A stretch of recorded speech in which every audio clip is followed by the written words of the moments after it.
I told you that, yeah. So many of you are not used to readings in New Orleans, and so I just wanted to give a couple disclaimers. One, we said the reading started at 7. I promised everyone the reading started at 7. It's starting at 7:30 because of who we are as people and the consistent desire to live in the moment, so much so that you are not. Oh my God, the sound just. Thank you, Kat. Damn, Kat. Everyone say hi to Kat. Hey, Kat. And then, oh, beautiful, beautiful Silver Fox. Yes, I'm talking about you. What's your name? Chris. Oh my God, Chris! You grew your hair out. It looks so good. Oh, go on. I mean, really, go on. Silver Fox it is. I haven't seen you. It's good to see you. I want to say hello, but you want to. It's okay. Everyone say hi to Chris. Hi, Chris. Chris is the reason we're here because he puts up with our shenanigans. So, the master creator. All right. I am Nikki. This is Michelle. Sid's in the back. You'll see him in a few minutes. We are the trifecta. That is LMNL. We host. Yeah, cheer for me. And cheer for them too, I guess. Just kidding. Couldn't do it without them. None of us. We are a trifecta. We are a tripod. We stand together. We host readings, workshops. We're going to get rolling into residencies hopefully soon. We have a biannual literary festival. We have an anthology we put out every year. We are not paid. There are 3 of us. We are volunteers. We spend, I don't know, like 20 hours a week on this. It's a lot. It's a whole life. It's a lifestyle. Being underpaid as an artist and as a nonprofit worker. We all laugh because we know that. And then if I tell you we're all teachers too, you're like, yeah. This is a stand-up set right now, right? This is the joke. Yeah, the tip bucket. It's full of tears. But I say all that to say that we threw this reading together to celebrate Saints and Sinners Fest this weekend. So we're really, really, really happy you're all here. If you are local and you're a writer and you want to get involved, if you want to read at a reading, if you want to find out about more events, please come see one of us. I'm lining up workshops right now. We pay for workshops. We pay our readers. We do not pay ourselves. We do online workshops. If you want to teach a workshop from not New Orleans, we have an honorarium for that as well. So yes, those of you in the room who like to get paid to make art, please reach out. We also every month we invite an out-of-town writer to read at our reading series. Nice. We have an honorarium for that as well. So if you want to come back to New Orleans and maybe break even on the trip, let us know. We'd love to have you back. And we are not the only thing happening on the literary scene here. Splice, Sean Monroe runs Splice. They also bring a writer in from out of town and pair them with a local writer. New Orleans Poetry Festival's next month. Third Lantern Lit does events. Gold Room does events. There's a lot happening in our amazing city. So if you want to come back, if you're from out of town, you want to come back, If you have a LitWire.org is where you go to find out about all of New Orleans events. That is correct. So if you want to come back and you want the lowdown, you want to figure out a place to stay, if you want to do a reading, if you want to throw a book launch, if you want to add us to your book tour, we will do that. We will help you do that. We'll set up your reading. We will communicate with local bookstores to get your book carried. Like, please, please, please just reach out to us and we will make it happen. And because our scene is so rich and vibrant, there are many other people in the room who will also help you make that happen. So just let us know. Okay.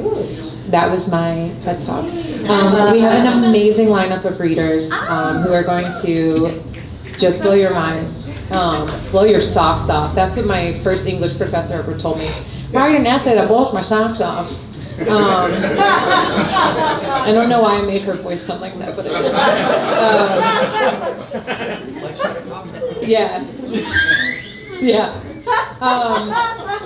Here's the bar. Please help yourself to libations throughout the reading. We are packed in, but we also really honor in New Orleans the right to get a beverage whenever you fucking feel like it, or to use the bathroom, or take a phone call, or just fucking do whatever you want. Like, Do What You Want is one of our most famous songs that honors the New Orleans spirit. So as long as you're being kind and considerate, please move about as you see. All right, all of that. Kirsten, what do you? I told you to do more impressions. Oh, Yeah. thank you. My agent in the back is, no, I'm just kidding. All right. You should impersonate her. You want me to impersonate Kirsten? Yeah. I'm so fabulous. At my book launch, I wanted everyone to carry me out like I was Jesus, but like a sexy Jesus. And we did it. Nice. Sorry. Nice. We got you really stoned instead. Same. Same. Okay, we're getting started with the first two readers we have are actually very special. They are finalists in the Saints and Sinners Poetry Contest.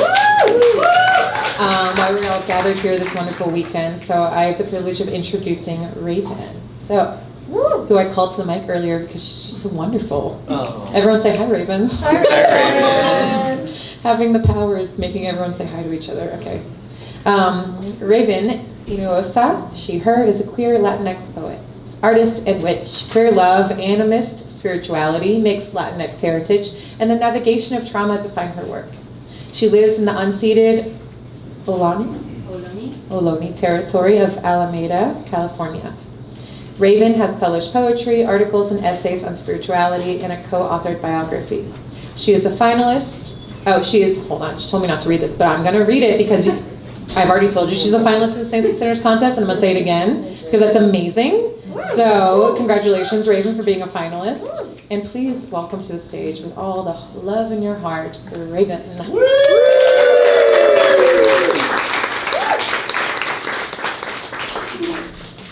Hey, queers. Another round of applause for LMNL. That's what I call a lit daddy. All right. I'm so fucking nervous. Your hair's great. You got it. I'm furious. La Furiosa. I could tear out chunks of my hair and light them on fire.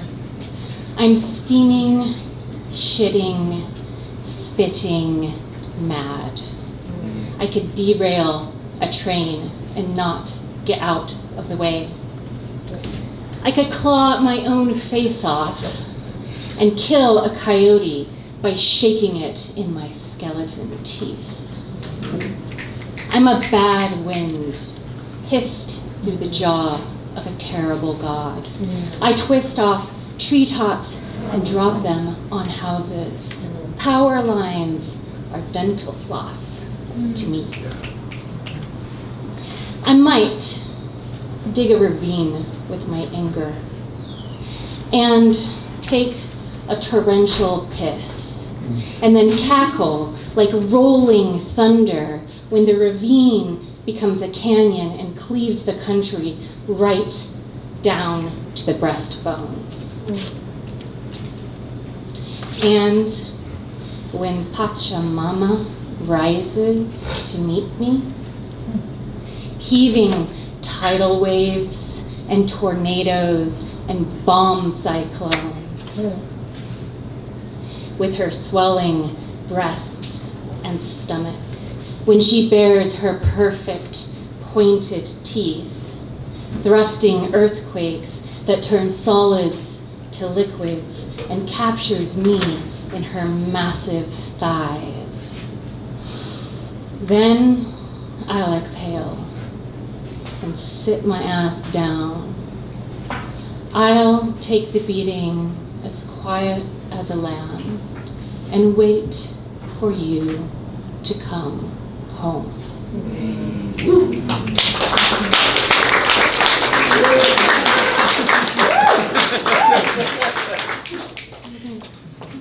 I have two more.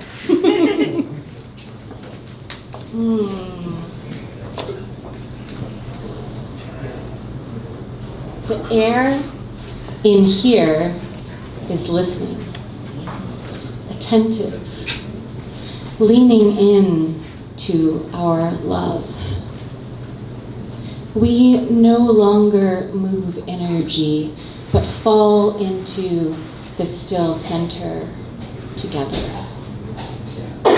This rare space can be expansive or secluded, It can be inside or outside of time. We cast on and cast off genders one after the other. Or, like tonight, forget that such a thing even exists. And just hold on. In the eternal, unbounded, numinous now, and let God do the fucking. Yeah. Is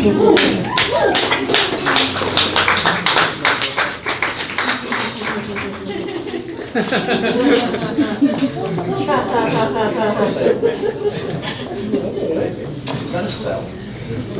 Is it a spell? They're all spells.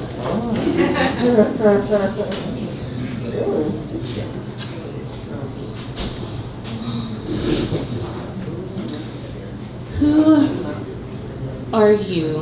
No? Yes. Yeah. Start. Who are you in intimate relationship with? Who gets to be a who to you? Who of us was trapped in a lifeless diorama, especially in the COVID years? And who was surrounded by friends of every quantity of legs, and whether inhaling or exhaling oxygen? For me, it happened just in time. I knew about soulful consciousness. I knew it when I was knee-high to a June bug. I knew that we were all made of something lucid and serious and responsive. That when I knocked on the table knocked back. A reflexive togetherness formed of tension, like pulling a fabric at two corners. And that we too had a knowing. It knew that I knew that it knew that there was no such thing as a solid. And yet, I could never see the heart in all those souls. I never knew to say hello, and how do you do, and can I sit with you a while? It took being taken in to a native house, taken in by trickery, as it turned out, but it was still the house that still lived in the living world. I suppose that's why I followed the breadcrumbs to begin with. To be among the speaking things, like tree and bed and spider. Proper nouns I took with me when I ran away from that place. Now I live with color. I live with water, stone, lemon tree, and lemon.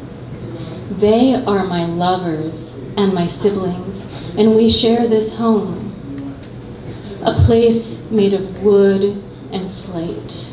Nothing slick or sticky that will melt when it rains. My favorite thing is to climb onto the bed and array my books around me like a spread of cards.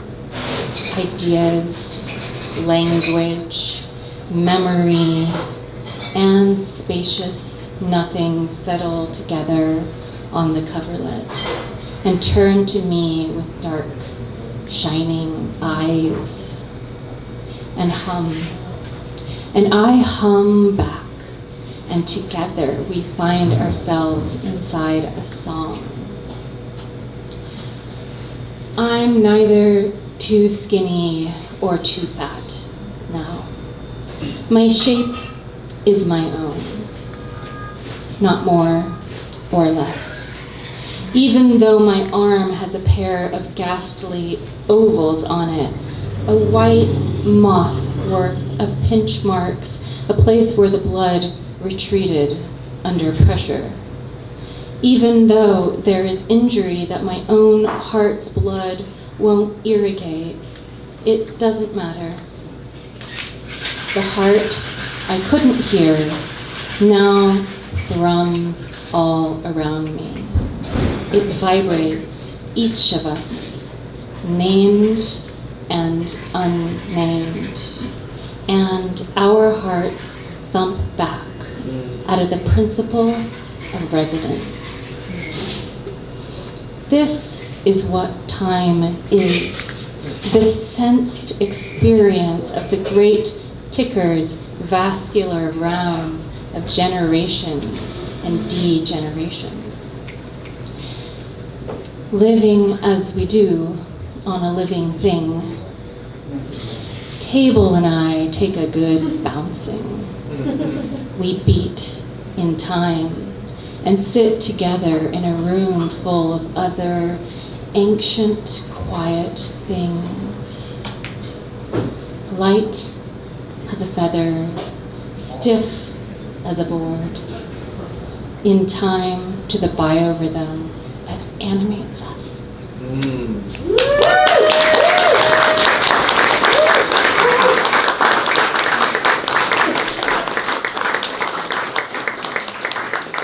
Let's keep it going for Raven. Yeah, let's keep it going a little bit longer. Thank you for kickstarting what is already a glorious night. Next up, it is my pleasure to introduce Nayeli Barrios to the stage. Yeah. A Rio Grande Valley, Borderlands native, Nayeli Barrios earned an MFA in poetry from McNeese State University. An activist, she is co-founder of Angry Tias and Abuelas, the Rio Grande Valley, an organization that advocates for immigrant rights and received the 2019 Robert F. Kennedy Human Rights Award. Yeah, let's do that. Yeah. Thank you. She loves to read, write, clean her house, sit on her porch, and spend time with her dogs. She's currently writing a YA novel about a young Mexican girl who steps into her sapphic truth, family, community, church, and even herself be damned. It is a would could have been more? What could have been more? Oh. I write poetry. That sounds like some great fiction, though, and quite cathartic. Thank you. Let's hear it for Nayeli Barrios.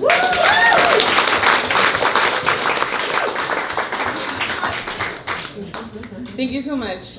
Buenas tardes, everybody. It's so nice to be here in the presence of writers. It's always such a great vibe to be around. So I'm going to read 3 poems. The first one's very different from the other 2. The first one's about just something that I wrote about crossing the Rio Bravo, which where I'm from in my hometown in Deep South Texas. We hear so much about that. So many deaths, so many people that try and cross the river and don't make it across. So this poem's about that. El Rio Bravo. I look at the river and wonder if longing alone will make bones and cartilage pierce through the flesh of my back. I wonder if willful thinking alone will urge a wave of plumage to unfurl from my back, like rising waves of parting water. I wonder if my legs will surrender to those wings and spring me off the ground over coyotes, over mesquite, over the wild that is the Rio Grande.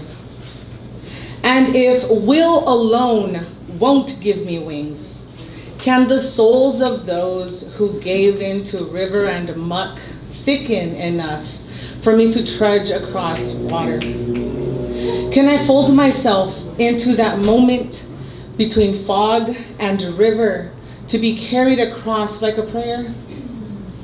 Or can the moon's reflection, serene over river, hold its breath long enough for me to tiptoe across? The other two poems are sapphic in nature.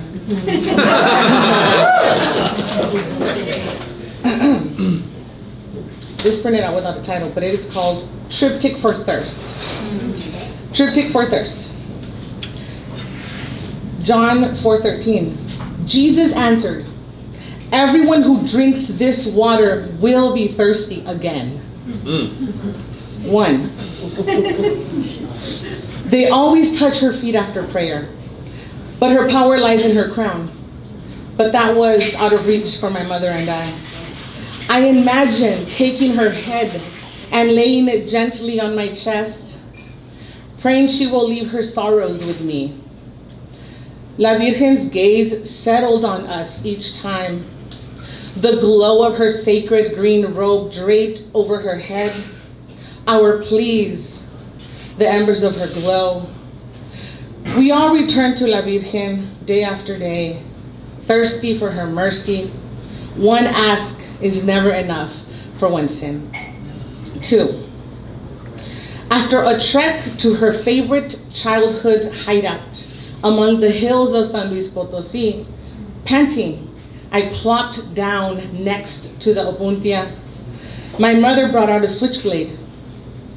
It wasn't the first time I ate a prickly pear, but it is the time I crave most. The opuntia's limbs sagged with the weight of the prickly pears. I ate freely and greedily. The fruit, soft and cool through my fingers, its purple juice streaming down my palm, down my wrist, onto the dry earth beneath me. 3.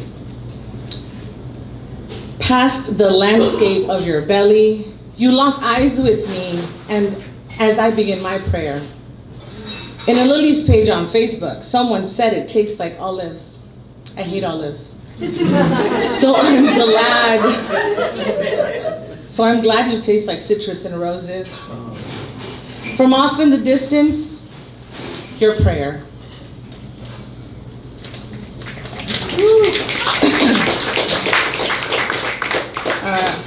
Last poem. Triptych as Sacrament of Confession. 1 Peter 3:21. And this water symbolizes baptism that now saves you also. Not the removal of dirt from the body, but the pledge of a clear conscience toward God. 1. A wave, salt heavy, slapped my face, pulled me under. When I was 10, we went to the Gulf of Mexico. We all held hands, started jumping waves. Distracted by some message in the sky, I missed my cue to jump.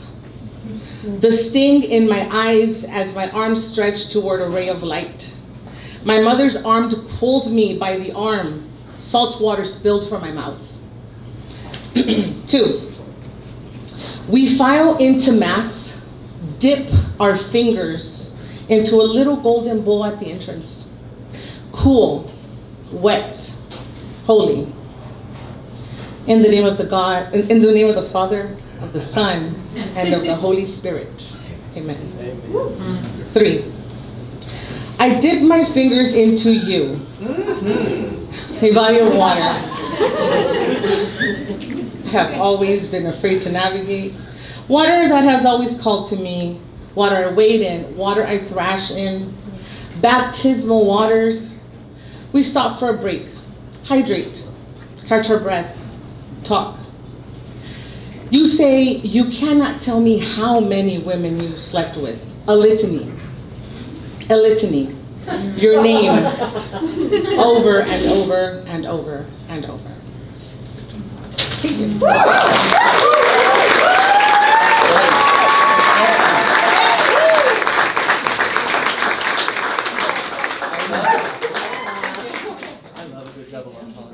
Those 3 poems were beautiful. Let's hear it again. Where were the fingers? So, Dan Meltz. I feel like sometimes it's harder to write a bio than it is like a poem sometimes. And I was reading through it, and part of me just only wants to read the last sentence. So I'm gonna read the last sentence first, and then I'm gonna read through it because it's lovely. He's a retired technical writer and teacher of the deaf and lives in Manhattan between Lady Gaga's childhood building and James Baldwin's adulthood building. I'm like, so we're good. Dan Melt's first book of poems, It Wasn't Easy to Reach You, will be published by Trial and Table Press next year. In a pre-publishing blurb, David Sedaris is calling the book funny, bold, and moving. Dan's poems have been shown up in American Poetry Review, Best New Poets 2012, Salamander, and Upstreet. So let's hear it for Dan.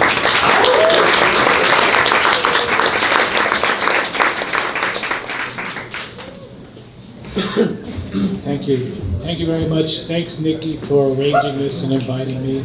And I'm so grateful for the Saints and Sinners. It was such a welcoming, loving, beautiful experience. I just had such a great time. So, okay, this first poem is called Furthermore, There's No Real Telling What Propelled Us Here.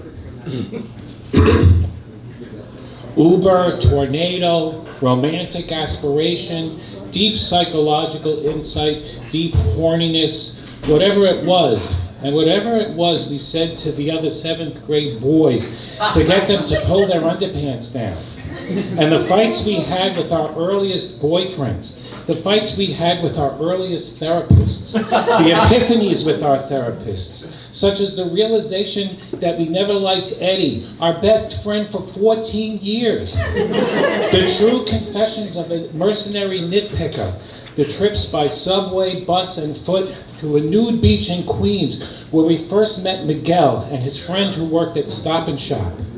The irrational hang-ups, the telephone hang-ups, the fixations on straight guys, storming out, giving in, giving up, makeup sex, the razzmatazz of a half-open shirt, the locker room at the Y near the tracks where that French guy, Adrian's pubic hair, was as strikingly black as Batman's boots. The tomboys of Totowa, the railroad workers with the Winston packs tucked in the rolled-up sleeves of their undershirts, the thud of the beat of Donna Summer's spring affair as we entered Uncle Charlie's South, East 38th Street, kings of the moment, and those dark days as busboys where everyone flirted and the waiters lived high on exorbitant tips and wore tight pants and had sexual superpowers. The Howard Johnsons in Times Square where we loafed between the dances and joked about the Johns and read a little Sweet Cheek Gone.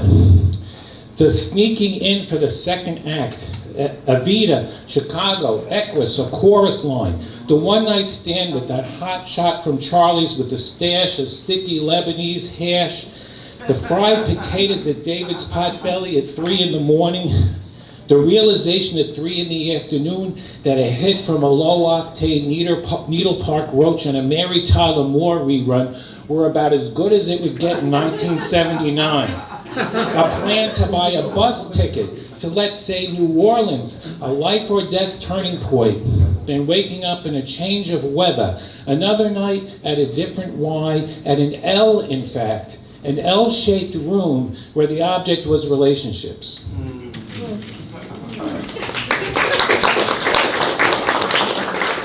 Okay, I think I might skip one. All right, this one is called Intrinsic Marimbas. I had 45 minutes, so I went to my favorite shoelace store on East 59th Street, where the shoelace boy's always flirting with the hot cashier in her skin-tight top. They're appealing, although they don't exactly take me in. And then it's out into the street again where nobody's sure if it's drizzling enough to haul out the umbrella. The crowds are staggering. The tourists in the glass apple elevator, the arm-in-arm Brazilians, the jaywalking bullies, the women in flip-flops, toes serenely gripping, the man and woman in gorgeous sweaters and matching tans emerging from Bergdorf's. Door held, 2 big doormen with creased smiles and no sense of pomp. I was here a couple months ago at Doug's suggestion. It was drizzling then too. He loves that little shoelace store where they also do shines and repairs, of course. He was always saying, of course, which I hated at first. It seemed so condescending, but then I came to understand his odd expressions of delight. I do not miss him, but I miss the way he showed up jumping and took off bouncing and looked at me as if we were jackhammering sidewalk, worker and foreman, deep into sex. But the crowds were exciting, the drama of the crisscross, and then a walk through Crate and Barrel. I bought a pillow, black and green. 2 men helped me, one large, one small, both Filipino. A double-barreled cruise that only added to the jolt of the purchase. They put my pillow in a see-through bag, which made me a little embarrassed.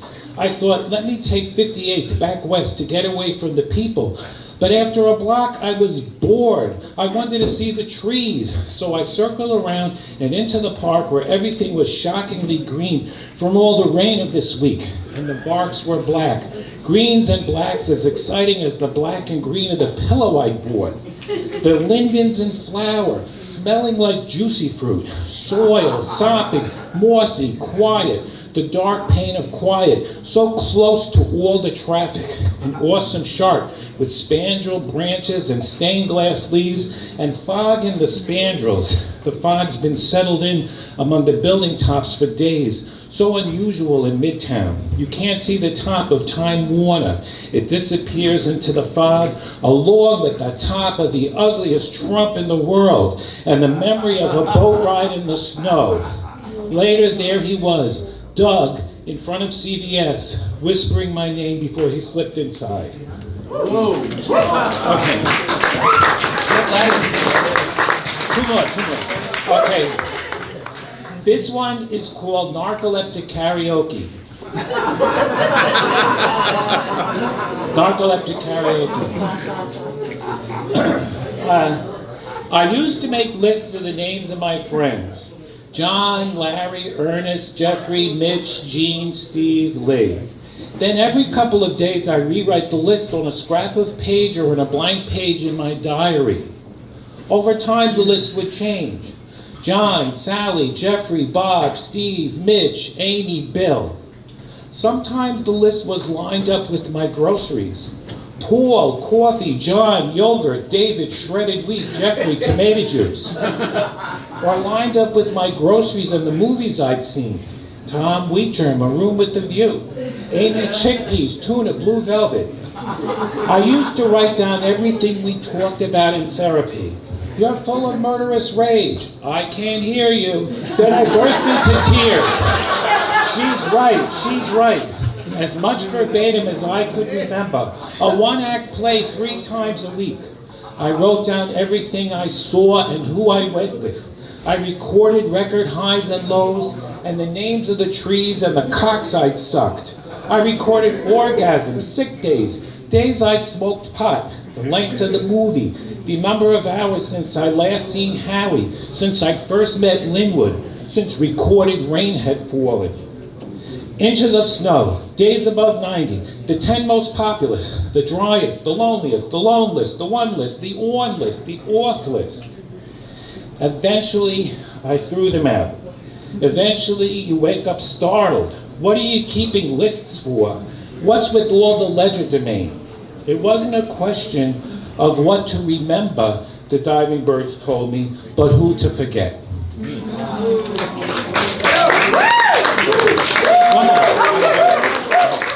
One more. This one is called Fear of Intimacy.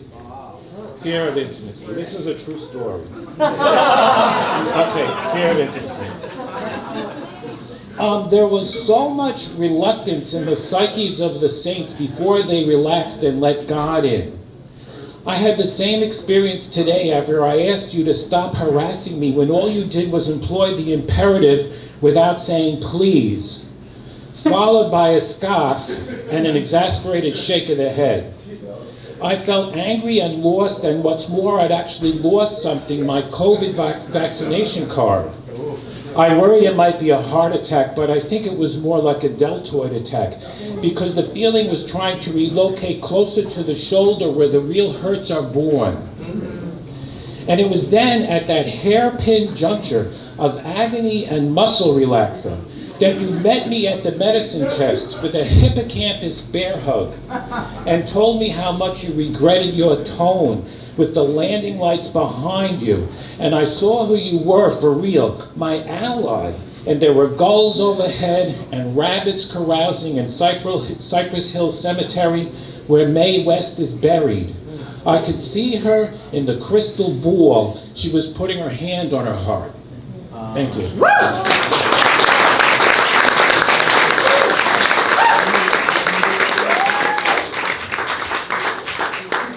That's the second time I've had the privilege of hearing Dan read today. Yeah. If you were at the closing ceremony, bangers, just straight bangers. Thank you. Thank you for being here. All right, our next featured reader is Charlie J. Stevens. Yeah, woo! Yeah. Charlie is a queer, non-binary, mixed-race writer from the Pacific Northwest. Born and raised in Salem, Oregon, and currently living in Port Orford? Yes.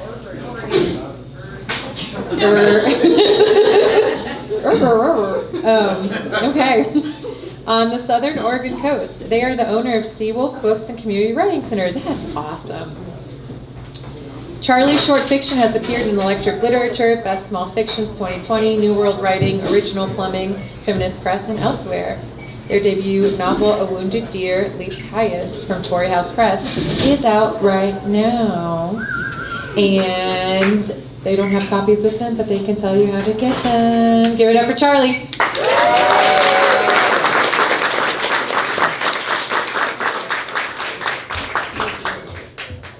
I actually have two flash fiction pieces. I don't know if I'm the only fiction infiltrator.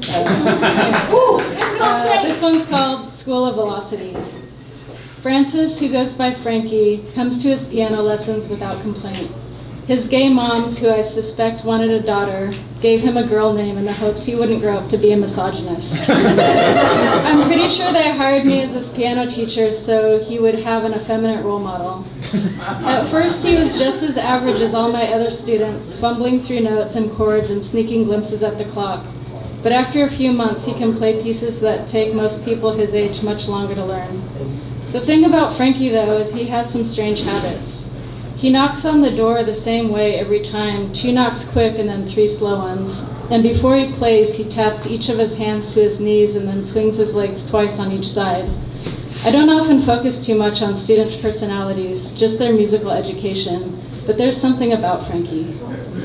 Did you know that in the 60s and 70s there was a serial killer who was known as Big Ed Kemper who would kill girls and then cut them into pieces and then have sex with them? Where did you learn about this? I ask him, and not growing in my stomach, at a loss for how else to respond. The internet, he says, his voice rising, not meeting my eyes. Frankie is 8 and often wears a bow tie. His parents are average dressers, so I'm not sure how he is so dapper as a 3rd grader. Sometimes when I see him, I think he looks like an uptight little man from the 1920s. It's strange that certain faces go with certain times. Like my boyfriend Milo, he's got one of those wholesome ox-looking faces from the 1950s, like he's about to go rescue a cat out of a tree. When Milo and I first met, I even called him the Beaver a couple times, but he didn't think it was as funny as I did. I used to watch Leave It to Beaver after school when there was nothing better on, but Milo is 13 years younger than me. Now that I think about it, I realize it's possible he had no idea why I was calling him that. I'm not sure if it's the age difference or something else, but Milo and I don't often get each other. Like this thing that happened with Frankie last week. We started his lesson, knees tapped, legs swung, but he stopped in the middle of his warm-up exercises. I'm having him study Czerny's School of Velocity, a collection of pieces that help students at a certain level advance with their playing. He said, "When someone's hurting, do you ever want to make them hurt more?" I had no idea what to say to that and turned to the next page of Czerny, but he wouldn't let it go. Like with Big Ed, he persisted. He really liked the feeling of hurting people. He said it as a fact, something he'd spent time thinking about, and was just now the truth. Not really sure, Frankie. Let's focus on these notes for now. I know it was another unsatisfactory response. We made it through the lesson, but I felt uneasy, the knot clenching in my stomach again. When I told Milo about it, he seemed unbothered. That's just kid stuff, he said. When Milo is unbothered by something, he never wants to keep talking about it. At Frankie's next lesson, I decided to tell him a little more about Czerny. He was a child prodigy, I tell him. He memorized all of Beethoven's works, and each week he played them on command at Prince Lichnowsky's palace. All he needed was the opus number called out, and he could play whichever piece without missing a single note. Well, Big Ed Kemper was 6'9" and a prodigy too. His IQ was 145. Suddenly I feel like everything is moving too fast, that I can't keep up. I look at Frankie, but I think of Milo. Imagine Ed Kemper's enormous body standing over me, hear Czerny in my head, everything blurring together. The warm air coming through the window rustles the pages of School of Velocity. Frankie doesn't notice. He stares straight ahead at the wall with his back rigid and his jaw set, frenetically tapping and swinging, like he'll never be able to stop.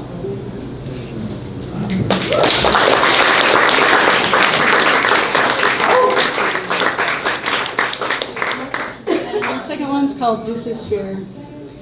The other day, my grandson Cody told me about reading a story about how Zeus feared humans were becoming powerful enough to take over Mount Olympus. They were whole and powerful with their 4 arms and 4 legs, but he split them into the 2 halves, which became the 2 sexes. Everyone, including my grandson, understands this to be the basis for the looking for your other half myth. He's 15, has braces, and think no one will ever love him like that. But what I know for sure about this story is that androgyny is what was threatening. It is the accepting of all that is male and female about ourselves that creates true strength and understanding. What could be more powerful? Zeus knew the splitting would wreak havoc, and it has. Our notions of the binary suffocate humanity with a blanket of our own anxieties. Cody calls me Pops and practically has to be beaten with a stick to get off his video games. I infuriate him by always choosing a female character when I play with him, which is less and less often these days, even though I am committed to proving my point. My thumbs are no match for his thumbs. I guess this has always been true, but lately I've started to care. Things aren't working like they used to, but I try to keep my sense of humor. Even through his teen angst, I can still get a crooked smile out of him sometimes, except with this Zeus story. He doesn't like my androgyny theory. He likes the rules and finds my tiny attempts at sabotage exasperating. He doesn't remember when he was 5 and only wore leggings and skirts to school. Oh, and pink rain boots. That continued for 2 years. Now he's very attached to his narrow view of masculinity. When he's not around, I prefer wearing dresses and skirts, flowy things I've acquired on trips.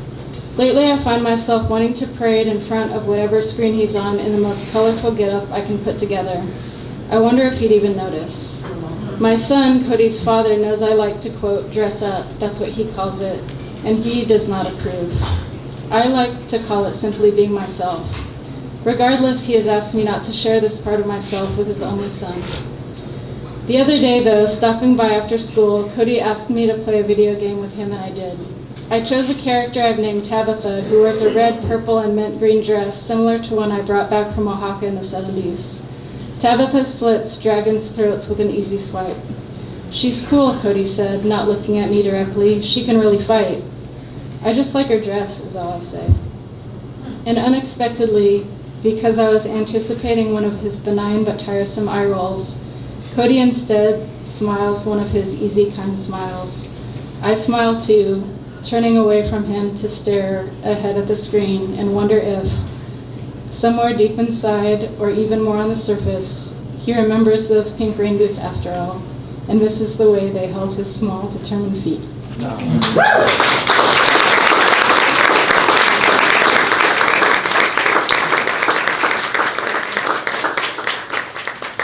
Let's keep it going for Charlie.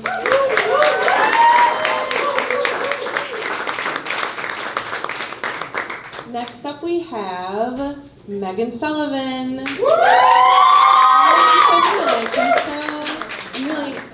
Megan Sullivan is a poet, teacher, Long Islander, and lover. Currently living and working in New Orleans, she is the runner-up for the 2022 Andrea Saunders Garrity Award and an associate editor for Bayou Magazine. She is pursuing her MFA in poetry in the Creative Writing Workshop at the University of New Orleans. You can find her working in Ellipsis, Poetic Review, and typing up poetry for people on Frenchman Street, and on Instagram, and here tonight, Megan Sullivan.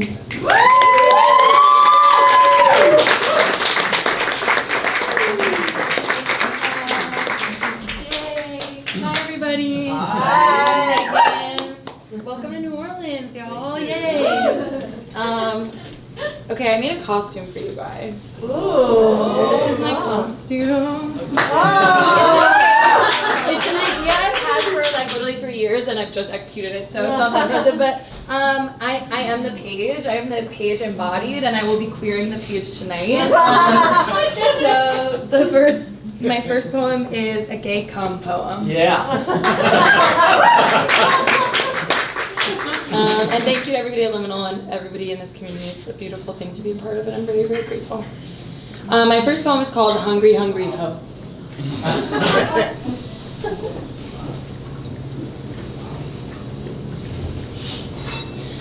Oh, silly, I'm not just hungry, I'm a fiend. Suck my teeth and order my mesh top, eat women. Fuck a heart, I wear my pussy on my sleeve. I suck. Something every day, hard candy, cream cheese frosting, the dick sprinkles, I make a wish. Oh, silly, I'm not just in my 20s, I'm a fiend. I pop, lock, never drop my ego Saturday evening. My reflection, a temptress, attempts affirmation, screaming, fuck a heart! While my teary eyes are all pussy on my sleeve, I blow. Something every day, a dandelion, a daydream, green apple pop gum center that I wish was rainbow flavored, it's silly. This hunger for other, this dream of spooning in my twin bed, you plus me, gay sardines. But I open my eyes and Barbara the cat is my sole companion. She pussyfoots the periphery, scratches at the screen, a fiend for escapism, learned it from mommy. I know lonely. I so pappy to my panties for good luck, for a hug, so silly me. Touch hungry, begging, please, someone fuck me. My heart, my pussy, anything for some relief.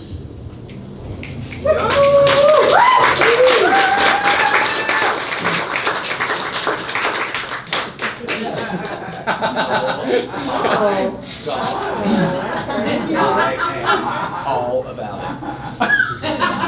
Cum dog. Oh.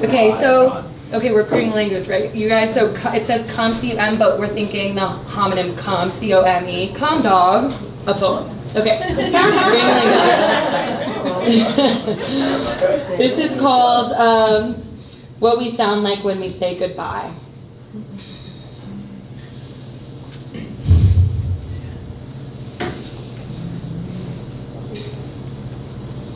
Recently regarded as acquaintance, a girl I love greets me with a wave. The absence of language is one way to say goodbye. Usually regarded as benevolent creatures, the desperation in Apple the dog's eyes is sky and swallows.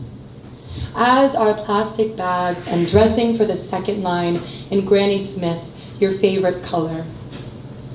Like the cat in that greenhouse named Goose, the Rottweiler called Rue, Morgan's bearded dragon, Ida, goodbye made by the imposition of attachment during a hurricane, we'd call the pound dog Apple. A dog is just a dog. I left her home alone this AM. The dog is our first, last child. We shared, oh, we shared. In an era of silly dog names and forgiveness as remembering without anger, I took to the girl, laughed with the girl. Raccoons luckier than Apple have such panache. They escape send-offs and where have you been by never being seen in the light, as do new lovers. What do dogs feel like when you leave them home alone? I prided myself out of the door into the car as Apple Snout daunted the windowsill. They get sad. They go crazy. Mischief they cause when you arrive back home. A hello is just hello. I grace myself into your orbit. Hello is a door ajar.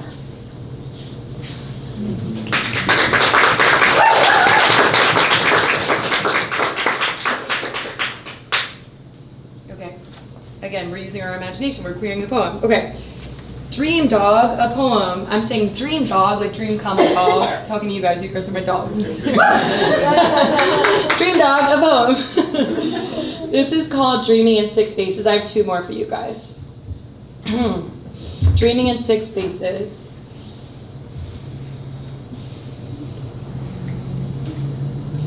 Dad's too drunk to drive me home. Mom's too drunk to drive me home. Joy wants me, but I'm too drunk. I sit in the pews beside a team of used car salesmen, men who feast on craw and lumpfish. Hello, hungry subconscious. They promise all types of things. Never miss a car. You can trust me, baby. I emote just like you. Clean title, great deal, made for you deal. Or on a stage, I have forgotten all my best sentences. This one's too on the nose. Or at Billy's wedding, I'm a cocktail waitress and her mom, damn me for sending that Christmas card, asks, Megan, is it? Any more Sauvignon? Then me as the cubed ham in a cheesy pasta bake. The total space of me in six faces. I can't run, but worse, no words. I have doggedly resisted Shavasana as I refuse neighbors the opportunity to see me hoist such diverse states, but you come in when you get here. The door is open, come in, I said. The dream is taking.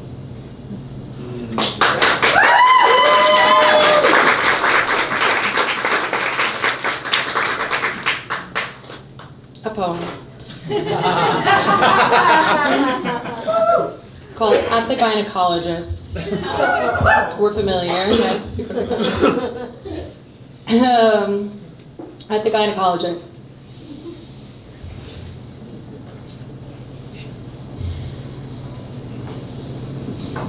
Any fool can get into a man's dwelling, but it takes a young one zipped inside herself still to leave without a sponge, paper towel, or ascot to wipe between her legs. Stirrups, huh? Can't you buy a girl a drink first? Dr. Pilateri didn't think the joke was funny, but did think that I ought to see somebody, a shrink, really. About all the times I'd been offered a special syrup and then used, what's the use? More blabbing about the dream where Dad, the bus driver, is drunk and I strap all the children into my lap. Or the one where Billy pulls out my teeth. Hawk glues them to my nail buds, mocks, you only need a hole. Now that you've stirred up with a man, and would you believe, I tell the shrink that he didn't make me a warm breakfast. Not corned beef or hash, not asked fried or scrambled, not a Bisquick mixed with the smallest pearl of syrup.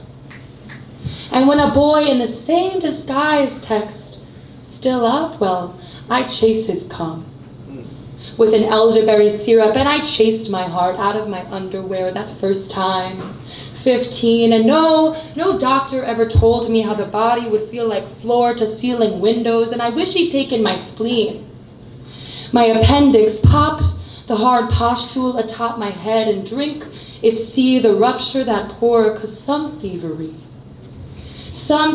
so passing lacks the integrity and sureness of steel. Steel makes pylons, forks, spoons, knives, stirrups. Oh, and doctor, yes, I'm sure, doctor, yes, it hurts. All my selves expelled in the toilet. Dr. Pilateri insists, when the children go, you exit with them.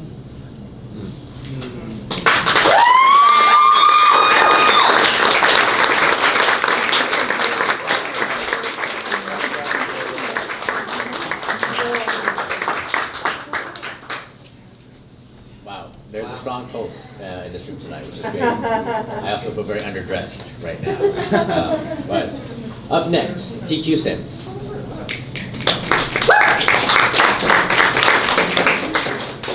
Sims write stories that center queer characters in supernatural situations. In their first novel, Godspeed, Lovers, two men fall in love while using their psychic powers to battle sentient storms and an evil corporation that wishes to control them. Damn. A story about mental health, post-traumatic growth, and found family. TQ's story, The Ritual, was a finalist in competition at the Tennessee Williams and New Orleans Literary Festival 2022. Their work has appeared in Louisiana Words, Beyond Queer Words, The Queer and Trans Guide, Storms, and they live in New Orleans. Let's hear it. And they have amazing pants. Oh my God, have you seen these things? They're amazing. Thanks, LMNL, for bringing me here to share in all this queerness, and thank you all for being queer. And if you're not queer, it's okay. Yeah, that's fine. So, like Sid said, my story is about these two men falling in love while using their psychic powers to fight sentient storms. And their first date was basically fighting a sentient storm, and it went pretty well. So they decided to hook up on their spaceship. And this scene is narrated by Casey, and just as set up, the only thing you really need to know is that Oscar has a really big nose. His body presses against me. I cherish our closeness as he pulls me toward him for another kiss. His lips linger close. I feel his breath on my neck, and I stroke his beard soothingly. I think to myself that I could bury myself in his beard and live there close to his mouth, listening to his breath, and I would sleep in his beard and grow old there and die a happy man. Oscar chuckles, rubs his beard against my neck, and I realize he heard my ridiculous thoughts. I laugh at myself, the things I intentionally didn't say aloud because they would reveal too much. I guess it didn't matter after all. He must be quite adept at reading a person's mind. As we were cleaning up with the convenient supply of wipes and towels stocked by the bed that was obviously designed for these types of adventures, he asks, "Have you ever come in zero gravity?" The question seems so naughty, so crude coming from him. With all seriousness, I say, "Against regulation." He laughs loud and full, and I love the sound of it bouncing around in the small ship. I can't stop laughing or holding him close with my arms and my legs. "So," he looks into my eyes, "that was hard jobs leaving your room before I got there." I almost shy away, but feel respected as he waits for me to verbalize an answer. He could easily find it through our psychic connection. Instead, the connection relays how these words make us feel. "Yeah, he came by. We sometimes hook up after assignments. No need to hide. We both like sex after the thrill of victory, I guess." "Yeah, me too," he says, "although it's been a long time since I've hooked up with anyone." "Really? Because you're very good at it." He blushes. He wraps an arm around me and traces his finger along my shoulder, down my spine. It's his turn to be confessional. I think I've been wanting something more than just a hookup. One corner of his mouth smiles. The other seems hesitant. No pressure, though. This can be whatever you want it to be. His warm eyes draw me in, and through the now spacious psychic connection, I feel that I'm closer than I've ever been to a lover's sincerity. I need to change the subject. Always loved a prominent proboscis, I hear myself confessing, breaking the relative silence save for the low hum of the ship. I inch closer while his laughter fills the small shuttle. "Can I touch it?" I ask in a sultry voice. He feigns modesty. This is an honorable nose, sir. Please, I really want to touch your nose. I drop the sultry voice. But if you find my advances offensive, please forgive me. He laughs more, and this is the first time I hear his deep belly laugh, and I think I'm not even being that funny, but he wants this. He wants this playfulness, this delight in each other. And I want it too. If you must, he inches closer. For comedic or dramatic effect, I slowly reach my hand towards his nose, extending my index finger, and the awareness of this makes the impression stronger. But I must warn you, he says, and I freeze inches away from his face. I already like your touch very much. I trace my finger down the bridge of his nose, twice. One more for luck, I whisper. And he holds my hand and guides my finger down the length of his nose and then to his lips. He kisses my hand twice, slowly, lips a bit more parted the second time. One more for luck, he whispers. And after a quick kiss, he guides my hand to the back of his head, where I bury my fingers in his dark curls. I slowly, deliberately close the space between us so I can press my body against his. I bring my lips close enough to his so he feels the words landing on them. What are you doing to me? Wow. Thank you. This book is for sale right over here. So thank you, thank you, thank you.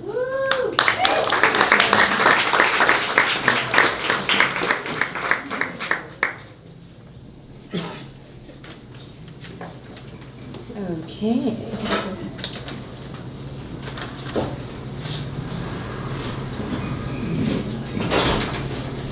Okay, again. I don't know how the alphabet works. Here we go. All right. So I'm going to go off script for a second. I apologize for not doing this earlier in the chaos of starting late and drinking a margarita. Like I just lost track of my priorities for a second. So I just wanted to read a piece from the New Yorker that was published very recently. Not mine. Someday. No, I am sharing a piece by a Palestinian queer writer. Her name is Zaina Arafat. I apologize if I'm mispronouncing that.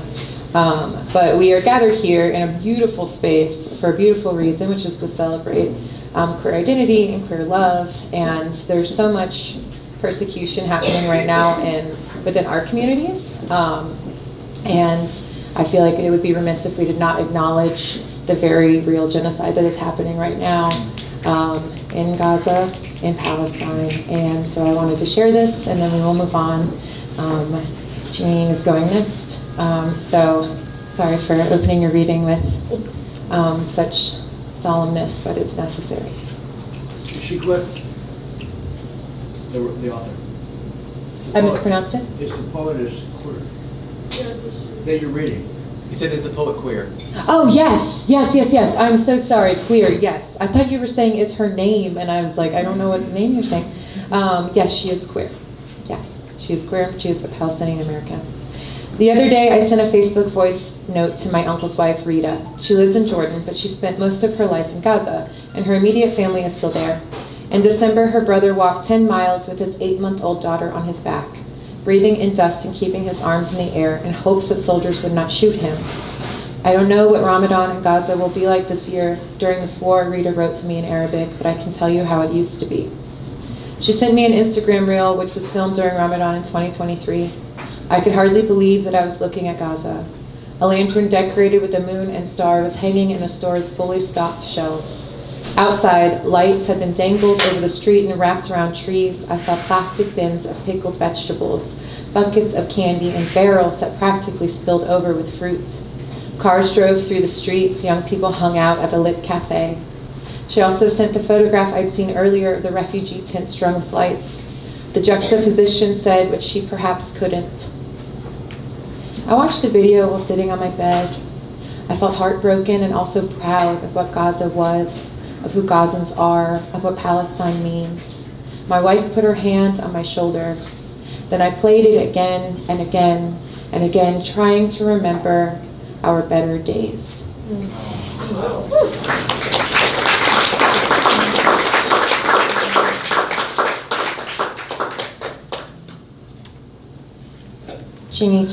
is the author of The Heart's Traffic, a novel in poems, Recombinant Lambda Literary Award, To Make Black Paper Sing, and Kundaman for Ken, Information Retrieval for Monsters. Chin co-edited The Revolution Starts at Home, Confronting Intimate Violence Within Activist Communities, and is a Kelsey Street Press and Airlie Press editor. They received fellowships from Kundaman, Lambda, Cancerat, Jack Straw, and Intercultural Leadership Institute, as well as the Judith A. Markowitz Award for Exceptional New LGBTQ Writers. They collaborate on Breathing in a Time of Disaster, exploring breath through meditation, health, and environmental justice. Give it up for Ching.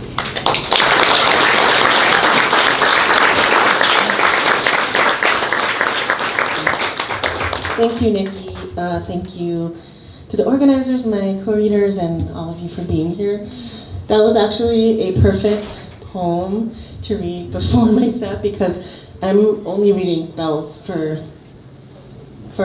us and for everyone in the world who needs safety. And free Palestine.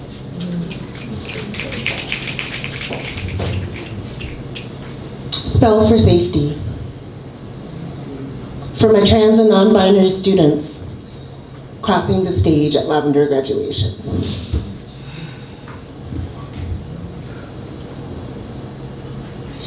Maybe it was you learning to walk home, crosswise, your own safety valve. You who trained a tongue-chosen name, listening for reflection to speak back. You, I'm calling you, grew yourself at argument's end, slept, borrowed, and burned, who filled in space of the wisecrack, who emptied the sidewalk, who cleared the toxic table. You breathed down your own street, rose tall, stitched, built your own table, lit candles for the living who couldn't make it back. The invitations, the city, the hauntings and the hatchets, the you walking home safe, opening the door, setting the table for company.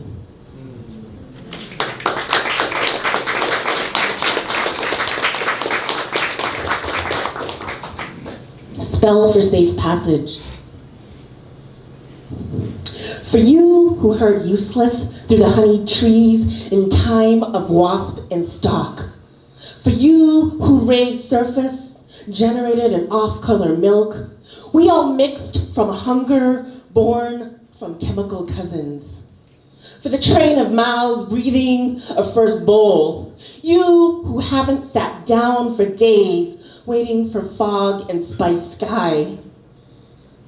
I watch you weave the bare, grassy cane, tired body in shift and glitter.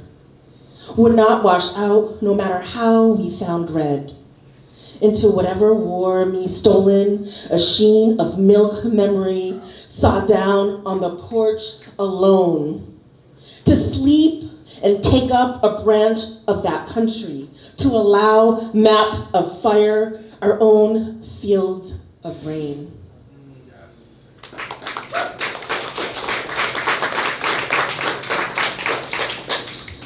Spell for a hole.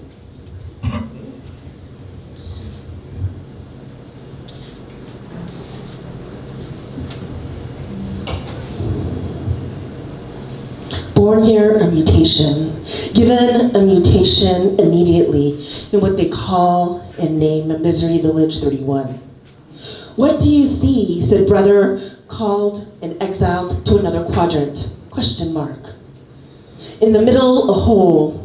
To one side, a highway berth appearing much more Thursday. Close to us, a demolition attached to bullet train. Hole right here, box here, steel threads, steel cars there. Bumps on wax, surface here. Seats to magic mutating show up above and diagonal. Who cannot return to examine hole, ask remaining ones. Do you see, question mark. 10 boxes leaking on his back. Mother's tooth and eye. 40,000 brick shacks demand windows. Neighbors punch holes for water. Do you see? Question mark. Hole here, a singer with scaffold mouth. Singer born a string of golden altered light. Singer with a radioactive suitcase, mirror lined with silver teeth. Door full of crabs. Singer, a mouth in boat full of mattress paper bag, masquerading as zinc roof and eye against all false honey. Body in corner is a paper bag. No, a dispersing skyline brother who hasn't written his lesson yet. How to have peace? Question mark. An exquisite purple blind in the one purple house closed to sun. A scattered business emptying drains overnight because government won't do it. We all paid before each breakfast. Under soil, there are more stories alone. You see? Question mark. Landmark I plucked from ostrich? Question mark. Hairline remediators shamefully planted because of refractory mistake? Question mark. Collector says Village 31 full of growing miserables. Ask for bodies which contain fabric. Sees 500 tiny threads collected as fees in jars, not alone water. Not alone electricity, not alone highway use. Modification IDs if you must poke blood. I know you took them whole there and charged 5 pennies for a soft creature. All flowers here. On the flip side, light seekers attend a cathedral of spreadsheets, searching new red skies. On the flip side, a healthy boy sits in chair, reading alone a masterpiece. Single knife, single thread, single hole, a soft penny for a breath. Wow.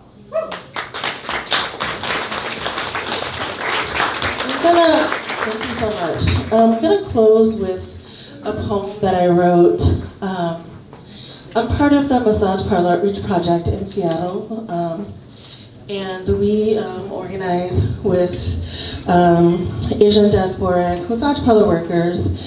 And this is a poem that was written for one of the massage parlor workers who died in the Atlanta shootings. Who'd she die? She was murdered in the Atlanta spa shootings. Her name is Dao Fen.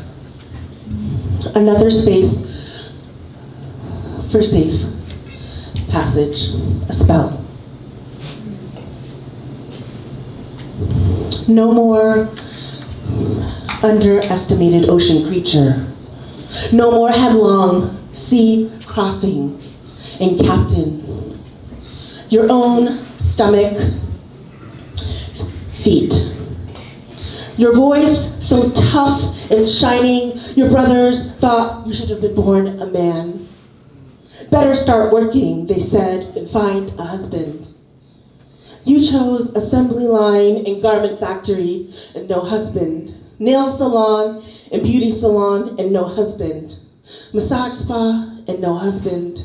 Your own money ferried across water to mother. Your own voice lifted for ancestor protections. Your own bones to be sung. Thank you. Oh, I do want to mention, I do have some books, and I'm hoping that if folks want them, come talk to me,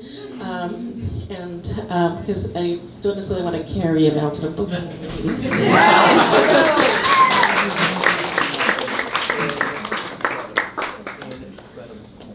Next up we have Kazim Ali. Yeah, I'm super excited too.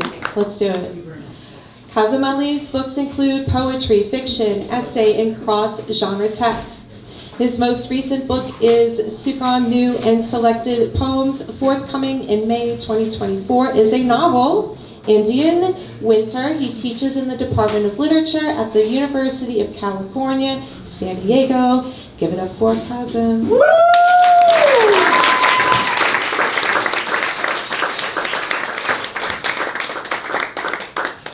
Hi everyone. Thanks for being here. Thank you to the organizers of this event and the curators of this lovely space, creators of this lovely space.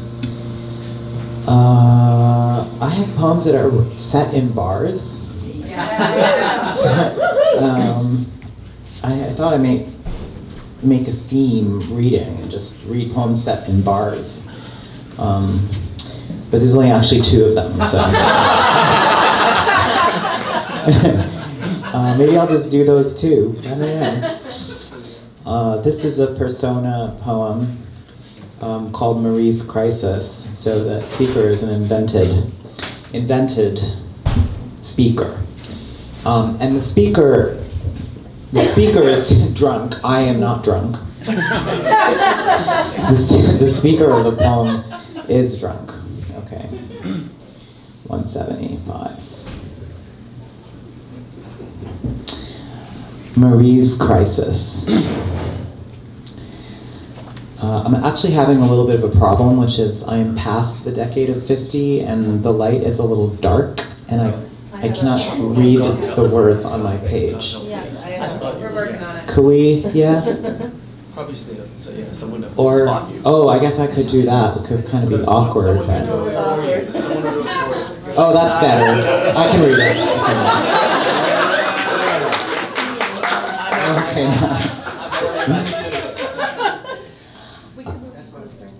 also, fuck you for missing your cue when I said I was past the decade of 50. I expected a little bit of, what? Oh, no. I can't believe that. He's like, I'm just past the decade of 50, and all of you were just like, Obviously, he's past the decade of 50. Thank you. I'm moving into my new era as a stand-up comedian. So this poem is called Marie's Crisis, which is a bar in the West Village in New York. We stumble through the strafing night to any harbor we think safe, and we find one on some corner in the West Village called Marie's Crisis, and in it scores of men huddle around a grand piano and sing songs together. At some point, a woman who looks like Helen Terry, the big backup singer from Culture Club, emerges from the kitchen to sing a number for the boys. The crowd falls silent, and she starts belting it out, and immediately I want to know, wait, what is the crisis? And immediately after, why is a song called a number? I mean, I know that Pythagoras believed that music resonated between planets and that the notes of the scale could be calculated, that each note itself was not even singular but had a dominant tone with 17 other harmonic tones underneath. Or am I making all of this up? And why do you care? And why haven't you taken off your pants yet? Marie is singing Janis Joplin, and I imagine that I can actually feel the porosity of the bar table under my fingers. There is this cute, skinny blonde at the bar. He's wearing a short-sleeved plaid shirt, which I think I can get on board with, but ironed jeans with boat shoes, not so much. I'm trying to figure out exactly what to say to him, but my field is physics, not chemistry. So I open with, I wrote my dissertation on the agitation that occurs in world sheets during a redshift event. Not my strongest effort. He responds with, in Indian dance, the face is actually an instrument of the body, and so its expressions are part of the choreography. Marie looks like she's about to burst out laughing. Ah, that look when you sing a show tune. Look ridiculously happy while belting out whatever song is at hand at the top of your lungs. No one really cares. She's singing Sinatra. I met a kid in Brooklyn once who said he was Frank's son. He grew up with his mom in suburban Jersey, and Frank never acknowledged him as his son, but he used to come around and have dinner with them every once in a while and leave a pile of cash behind. It was the same night that my friend Ada taught me how to take tequila shots, and I had had 7, and ended the night chatting up Danny in between his stints dancing on the bar. I found that I didn't really have anything to say to him except that I believed him. that I thought Frank probably really was his father, and in fact he did look just like him. And as soon as I'd said it, "These boots are made for walking" came on the radio, and I thought it pretty likely that it was a sign, but I didn't say anything, and I don't know what Danny was thinking because he didn't say anything either. Meanwhile, Marie is singing a bluesy, folksy version of "I Saw the Sign," and it makes me remember my friend Iraqi, who used to be my lover and then only my friend, but maybe he isn't even that anymore because I haven't heard from him in 8 months, and I have no idea what he's doing because all he ever posts on Facebook are links to news stories about global public health. Marie's voice is scratchy and smoky and whiskey-soaked, and it's not even what you would call pretty or good, but she is singing for everything she's worth. The bar is cute but small and a little shabby, and the blonde wants to know if I'll sing a duet with him when Marie is done. And that makes me think either I better marry him or make a run for it while I've still got some lead time. I can't sing, but I have developed an equation that can calculate exactly how long it is going to take for you to take off your pants. Don't say physics doesn't have any practical applications. Then someone tells me, that's not even Marie. It's Maggie, the night manager. You know, it's been a week since that club in Florida got shot up, and my parents have yet to call me to see how I'm doing. Maggie's singing the Boy George part of Church of the Poisoned Mind, and I'm 3 sheets to the wind anyhow. So I'll tell you what I'm gonna do. I'm gonna climb up on top of that piano and do the Helen Terry part. Maggie's voice is straining, and it's not even her crisis. She's the biggest star in the room, and a girl needs backup.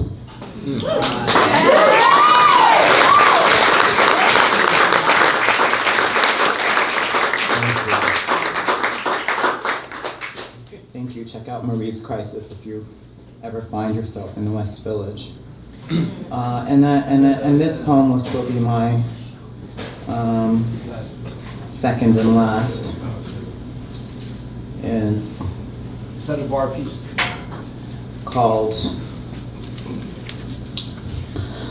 It's called Pulse. To the sharp report in the dark, the season comes home. Long tongue sound between hand and arm, between mouth and flesh. Hold this moment, river, still. What if it was my life? To return after years to the same province of danger, an old town you know, like the handle, the bump stock, the trigger. I want to return to the boat that bore me here from the far shore now decades ago. What I lived in those languages, I forgot. The places I left, I want to return to. Were we seen? Were we spoken? Were all the wolves baying, met at the edge of the bright darkness of rain? Time cannot fulfill its promise to splinter, return, or slow. Vow this wheel, this we will, this wheel we even wean, we in the world would wolve-a-low vow fold, worn low at the hip to be a solid soldier who soiled his souled soul for the chance to be the first to aim, first to fire, first to fly. In the crosshairs I am heir to, no oar to hold, I am on both sides of this gun. Toll as sound or cost, one that never ends and the other never returns. Any embrace is the first error in meaning's slope, wrought by thought that one could reach another, touch his shape, known in two genders like Orlando, whose tongue newly woke, to pronounce any word for God or man, means to enter violence's fold. No oath sworn to save, no salvation, no salve, no valor, no ovation, no nation. Woo!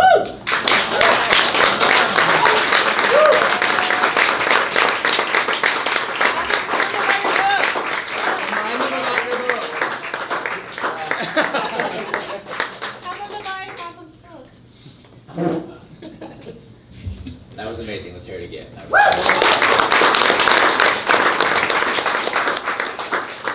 Up to the stage, Kate Murphy. Professor Emeritus at the University of New Orleans, where she has taught the English department, the creative writing workshop, the honors program, and served as poetry editor for Bayou magazine. She continues to work with graduate students and to teach in the low residency MFA program. She was awarded the Louisiana Division of the Arts Individual Artist Grant in 2002 for her poetry, and a university-wide Excellence in Teaching Award in 2001. That's amazing.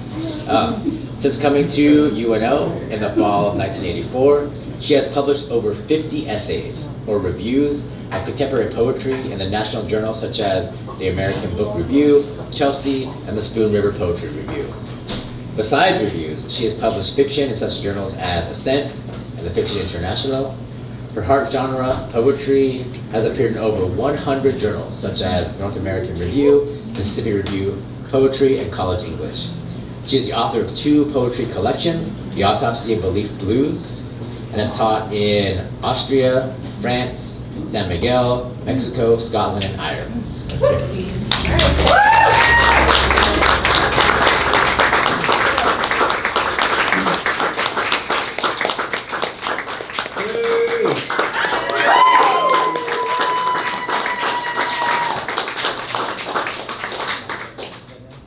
There is a little light. Thank you for, what's that? Thank you for saying that you couldn't read, because I didn't want to be the first one to say that I'm 50 and I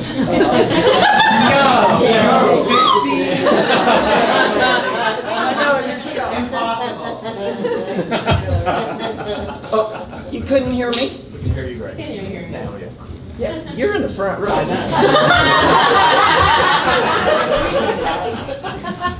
So your eyesight's pretty good.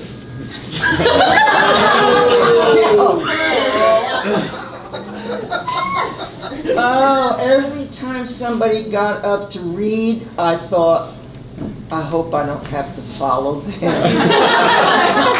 It's just been amazing all weekend. I mean, I'm just blown away. I'm going to open with some cheap humor, some Rubiots. I like playing around with form. Rubiots in my time. Okay. What's your Rubiot? It is a poem that has a lot of rhyme in it, and it's quatrains. And it's from Omar Khayyam, is most known for. I won't read another poem where some god is blamed for evil or for good. It's odd to me that most believe things are out there, nor can I be like Hopkins, trod. I know enough about addicts and smokers. The latter stink and foul the air. The tokers I forgive. Snorters, shooters, sniffers too. All their cards are wild and their aces are all jokers. Death, starvation, suffocating are all worse than losing my new VW in the curse Katrina brought. I thought I'd buy a PT Cruiser, but my mom said they looked like a hearse. There was one time I was under arrest. It's the only time I failed a test. The cop said, "Walk down the line for me." Which one he meant, I never could have guessed. As for romance, I like to set the pace, to be the one to whisper, "My or your place." If you hold me in too long of an embrace, by midnight I'll be needing my own space. I always balk when people tell me should, as if they have the answer to what is good for me. I doubt they know if what is good for them. Besides, if I knew myself, I would. I would rather sit in silence than in sound. I'd rather read Eliot or Keats than Pound. Though the canto's erudition does astound, I'd love to get down to Johnson's Hellhound.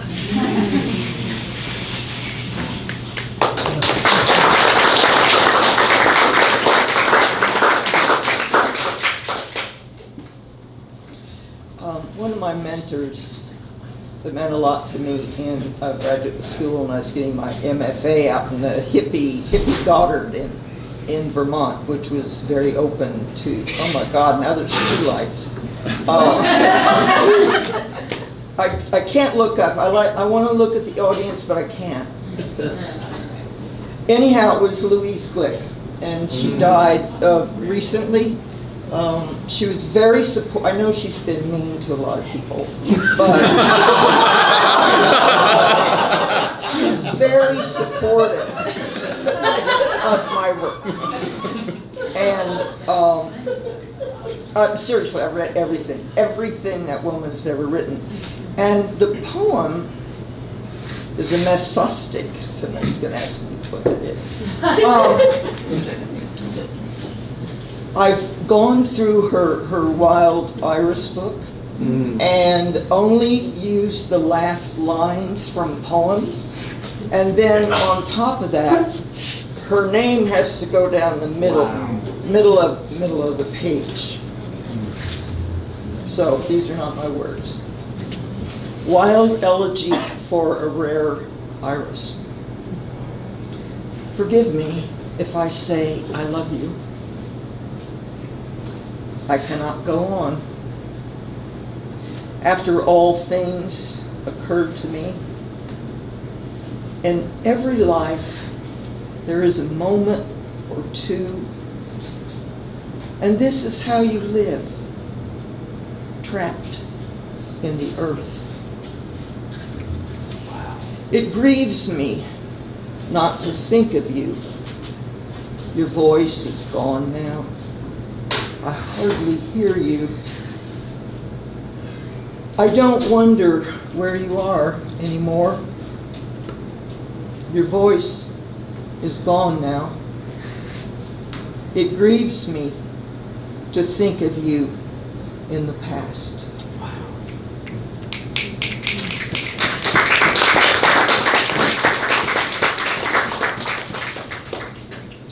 Sort of experimenting with imagery, and somehow in the middle of this poem, I got the hair of a drag queen. It's just like, you'll recognize it. Roseate spoonbills. Someone said, "Fly," and half a dozen flamingos appeared, painted on tiles, glossy, hot, cemented together, upright, one-legged, coat-hangered vertebrae, like a Miami pink tree on the coast.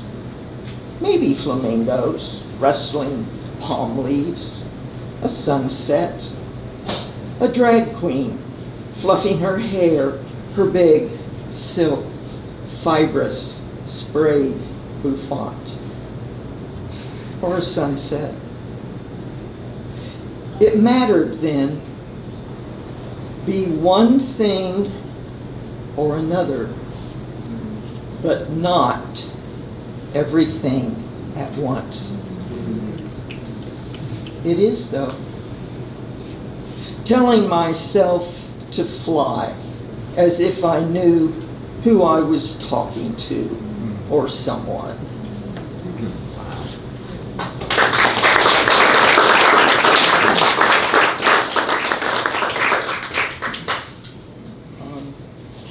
Canticle for our fair. The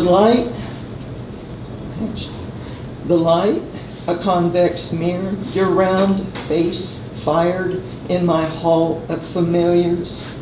Musk of your dog after her fall into the river still clings to the woven waves of my black turtleneck. We call it Delta down here. Your voice, the violet of sunset, pouring into the western sky.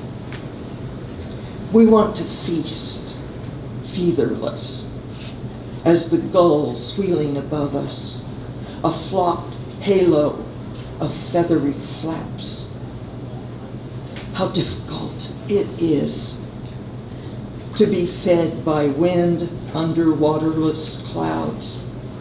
A woman in sore need, laughing as if we could call it that. Pitched this way, that way, exposed like sheets stripped for the next lover.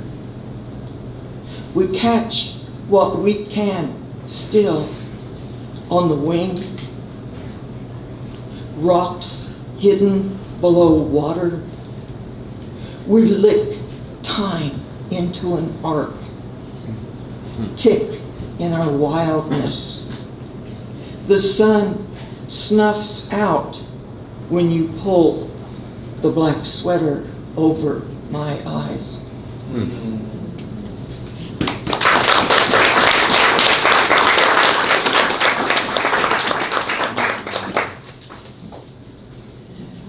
The last poem, there's a little story here, but I haven't been talking much, so I can have a little story about my last poem. Number one, the last poem I was going to read tonight, I didn't bring. So, this is the last poem that I read at my reading this morning. So if you were there.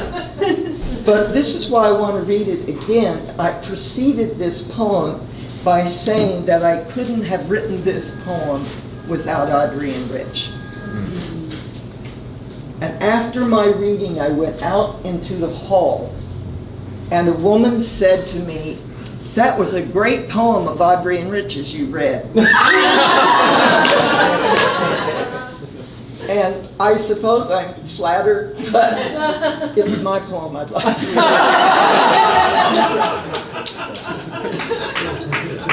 Credits go to their Could you believe it? Right. I'm sure it's better than Audrey and Rich. This mic troubles me.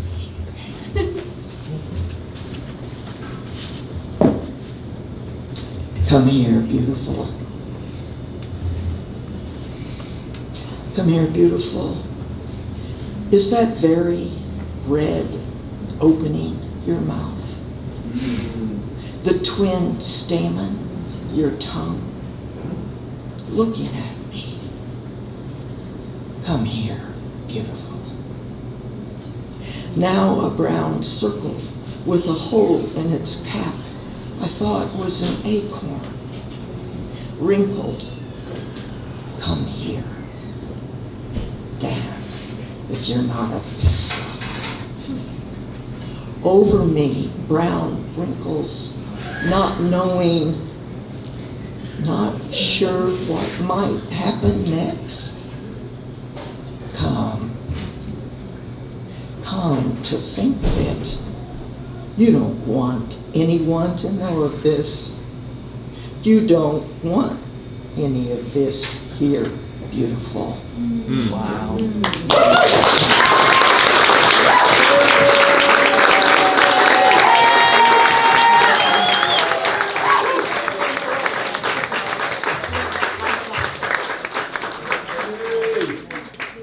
Hi. We might need to adjust the sound again. What do you think? No, actually, it's perfect. It's perfect? Does it sound okay, everybody? Yes, I'm screen over here. Okay, cool. Excellent, excellent. There are multiple spotlights up here. Cool. No, you're doing great. Chris, you're amazing. Everyone clap for Chris again.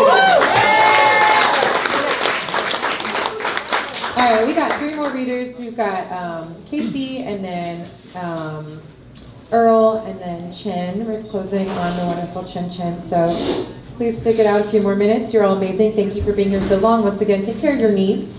You are a whole human being who deserves to go to the bathroom when you have to, and smoke a cigarette when you want to. Buy a shot for the readers when you want to. All right, Casey Hamilton. Casey is a writer with his roots in raw fictional storytelling, a native of Baton Rouge, Louisiana, and a graduate of Southern University and A&M College. He now writes from Atlanta, Georgia. After briefly working as a freelance copywriter, Hamilton followed his passion, creative writing, with his 2013 amateur debut as a YouTube content creator and star of the gay web series Judy's. Hamilton's first novel, Men After 10, was published in 2021. Give it up for Casey.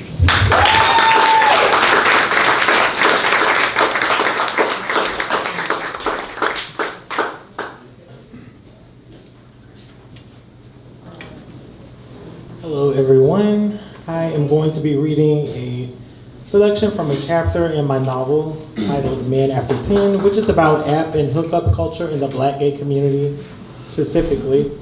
And this selection is about a guy who gets off work at the hospital and gets online because he's looking.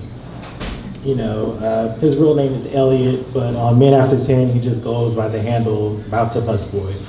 And this is about what happens with one of his hookups. When the time came for Elliot to get off work, he didn't have the urge pressing in his pants. What he did have, though, was a long, tiring day of work behind him and a patient who had passed. And so he needed to relieve himself by dropping off his thick, heavy load inside somebody's son. He knew the urge would come back when it needed to, but who was it going to be tonight? He opened Men After 10 as he left the hospital. It looked just like just about every black man with phone service was online. His eyes narrowed the selection for him, skipping over everyone who wasn't light-skinned. Then he popped open their profiles to make sure they fit his next preference, height. They didn't have to be short per se, just as long as they were shorter than him, which with his towering height wasn't much of a challenge to find. He unlocked his profile for its potential so that they could quickly understand that it was a big dick being offered tonight. Big dick that, because it was big, was most definitely going to get up in somebody's ass tonight, whether it was theirs or someone else's. If they acted fast enough, it could be theirs, but they better hurry up before someone else came along and sat on top of it. Sure enough, they understood.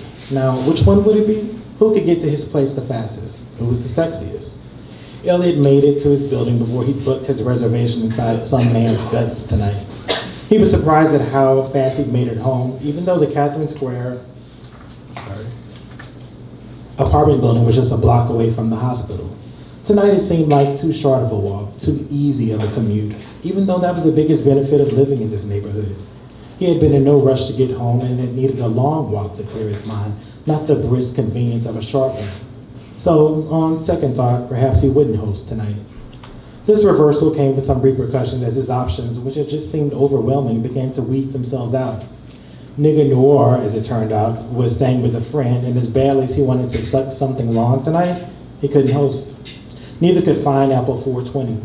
Hella Yellow was willing to host as long as they waited until his roommate left for the night. Elliot was too worn out from work for the patience to find someone sexy, high yellow, shorter than him, and stable enough to have a place to host, so he loosened his restrictions a little to whoever would be lucky enough to get his good old dick tonight. So he loosened his restrictions a little. Whoever would be lucky enough to get his good old dick tonight didn't have to be so sexy. Maybe they could just be cute. He could work with cute. He refiltered his search to cute, high yellow, shorter than him, and stable enough to have a place to host. Eventually, he settled on the handsome, high yellow, shorter than him man with the nice eyebrows and his own apartment that was only 0.87 miles away from Elliot's. My bad, I was in the shower. Justin, or as Elliot knew him, good vibes guy, apologized as he stretched the door open. Elliot walked through reluctantly. Oh, it's cool, he said as nicely as he could. Secretly, he was pissed. Not at the abless, average-bodied man that had let him in after a full minute of knocking. He was mad at himself for being foolish enough to fall for the deception.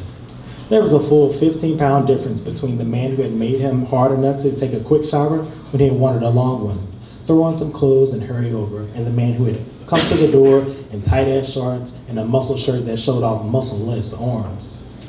Elliot forgave himself for moving in such haste that he'd not seen the obvious red flags online, the limited selection of pics, which when he came to think of it, were all from the shoulder up, the lack of nudes, and the image quality indicative of age. He must have known what Elliot was thinking too, because the few lights that were on in the living room were all turned down low. You want something to drink? The liar asked him. Yeah, what you got? Elliot figured he'd at least get a drink out of it. If that didn't help, then he'd just have to make up something. Maybe let the guy suck on him for a while before he backed out because of the boyfriend who he suddenly didn't want to hurt. Yeah, he told himself, that excuse will work.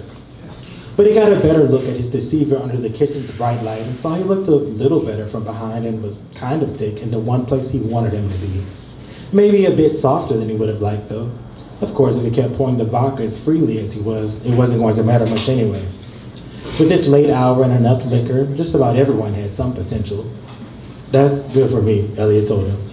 Sorry, I'm a little heavy-handed. I can see. Elliot took the drink and threw a long sip of its liquid courage down his throat before he started up. I like your little shorts. Elliot stuck his teeth out and stepped closer to see if he liked the way the shorts felt as much as he liked the way they looked. They fondled one another from the stark light of the kitchen back into the forgiving shadows of the living room that swallowed Elliot's dark skin whole. Sure enough, the urge in his pants returned and he unfastened his belt and released it. Good Vibes guy removed his shirt and assisted Elliot with getting out of his, then yanking his jeans down to his ankles. He started with Elliot's nipples, letting his tongue tickle one as he stroked the other. Then he ventured south, dampening the furry strip below Elliot's navel as it led into the next piece of male anatomy. And when he found it, he welcomed it into his wide open mouth. Fuck, boy. Elliot moaned. Making full use of the significant height advantage he had in this position, Elliot took hold of Good Vibes guy's chin and moved it upward, making him look him in the eye. Even in the near darkness, Elliot could appreciate the face that he had in his hands. Clear skin, full lips. He liked his face. So he pulled out and slapped it with his dick. He taunted it, waving himself underneath Good Vibes guy's nose. Good Vibes guy chased his dick in the dark, holding his mouth open and weaving around, eager to wrap his lips around it. Finally done teasing, Elliot let him have it. All of it. Good Vibes guy was being a little too polite though, and Elliot needed him to know that he liked his dick served sloppily. He wanted deep throat, gagging, bubbles of spit as Good Vibes guy sucked his dick. So all at once, Elliot took him by the head and pushed down every last inch of himself. It wasn't as satisfying as he thought it would be for some reason. He couldn't put his finger on it until he realized that his finger might have already been in it. The palm of his hand was soiled. He mumbled as he examined it. I think I got some grease on my hand, some. Good Vibes guy froze in horror as he ran his finger over his crown. When he saw the same sorrel over his fingers as Elliot had on his hand, he got up and ran, slamming shut what looked to be the bathroom door. Elliot stared into the slice of light sneaking out beneath the door for some explanation of what had sent the man who had just been on his knees having a good time into the bathroom hiding. The light from the kitchen helped him some, revealing an inky smear across the palm of his hand. He had a good guess as to what it was. Hey, you good? He asked the bathroom door. Can you just go? The door answered. What's wrong? Don't worry about, just go. The door shot back. Come on, bruh, he pleaded. You sure? Get the fuck out, the door screamed. Elliot could tell it meant every last word. It wanted him gone, now. Even though he didn't understand why, he put his clothes back on, turned for the door he'd walked through just 10 minutes ago. He knew the way out, down the stairs, and a quick left that sent him back out into the streets, free to do as he pleased with the rest of the night. And he knew just what he would do. It wouldn't be hard to find who he would be doing. But Elliot realized he was no longer in the mood to do so. Everything was always so easy with the men he met off the apps. He wasn't used to this kind of challenge where there was a man who no longer wanted him but needed him, and for more than just his long dick. And there was something about being needed in this new way that made him knock on the bathroom door. This surprised him because the situation in that bathroom was nothing simple. And simple was what he liked most when it came to his hookups, at least until now. Thanks, guys.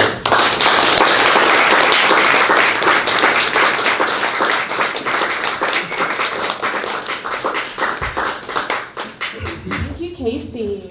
Next up we have Earl, aka A.E. Hines. A.E. Hines is a poet living in Charlotte, North Carolina, and is it Medellin?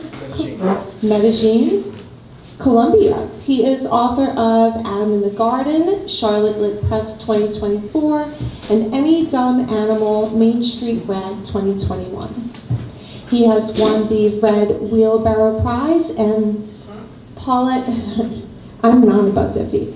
And Paulette Poetry's Love and Eros Prize, and has been a finalist for the Montreal International Poetry Prize. His poems have been published in such journals as the Southern Review, Rattle, The Sun, Prairie Schooner, and Alaska Quarterly. His literary criticism can be found in American Poetry Review, Rain Taxi, and Northwest Review. A.E. teaches poetry at Charlotte's Center for Literary Arts. Thank you, Earl. Coming up. Wow, so you guys are troopers. We're almost to the end.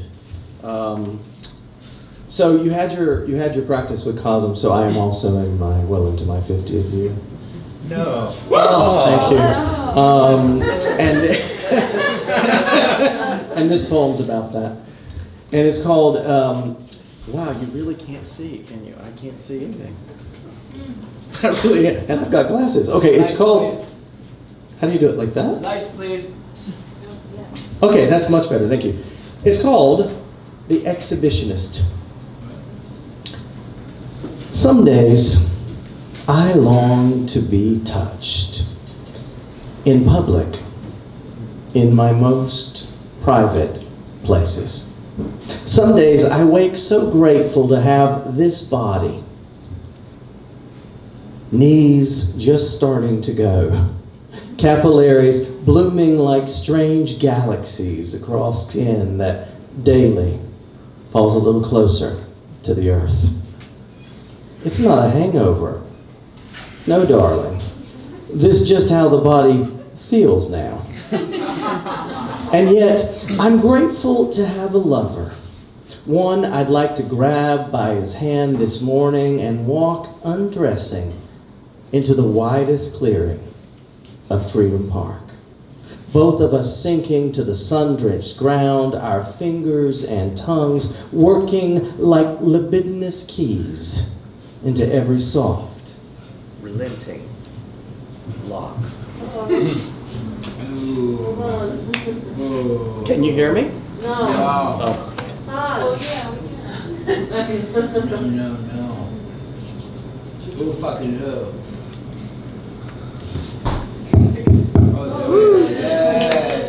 It's a miracle. It is. It's a spring miracle. Yeah. You know, I hate it when I put my mouth on something this shape and it dies. Okay, it won't fit either. I hate it when it doesn't fit either.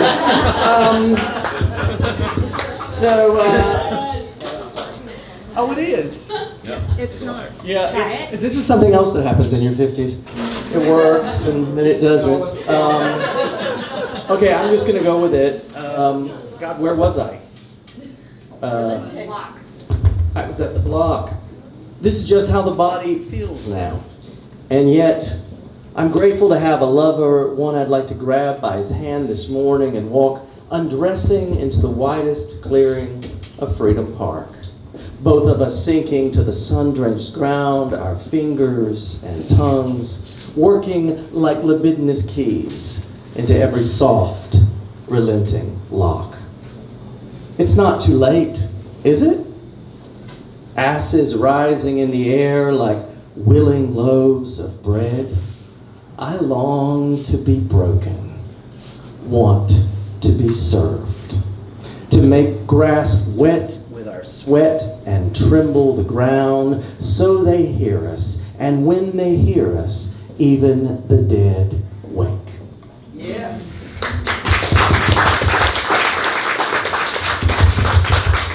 Making that oh, that's you making that noise. Okay. This is so much fun. It's always a little carnival-esque here. This is great. No, I love it. I love it. I love it. So tonight, I believe it's a full moon tonight. Is that, anyone can confirm that? Okay, so you know what the name of the March full moon is, right? It's called I happen to know, it's called the worm moon, which is actually in this poem that I'm going to read next, which is why I'm going to read it apropos of nothing else. And the poem is called Paper Anniversary, and it's from my husband. It was the night of the worm moon, low and full in the March sky, though we couldn't see it, not under the wool blanket of clouds. You were standing at the counter cutting vegetables when I offered you 2 paper cranes, folded triangles of Japanese silk print, speckled pixels of red and gold that caught the light in the fine net of your palms. I wanted to give you more. A dozen bouquets, a dozen anniversaries, an endless river of years.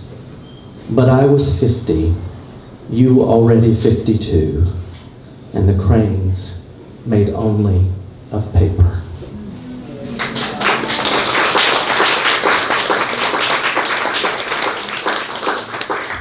Security deposit.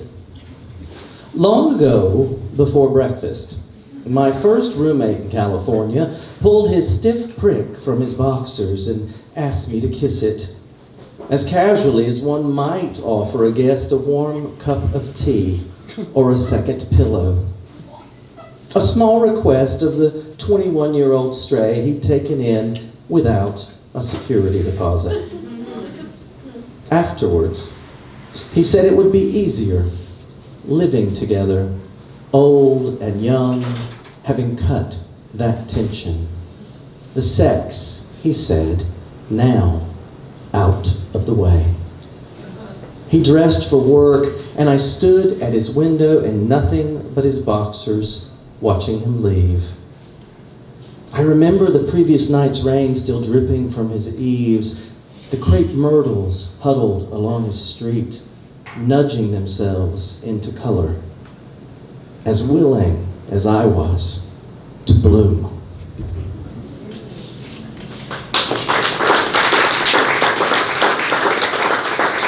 I read this earlier today. I want to read it again. I said today, I'll say again, I want to hold a little space in the room for next Benedict, who is the poor non-binary child that was beaten to death by their classmates.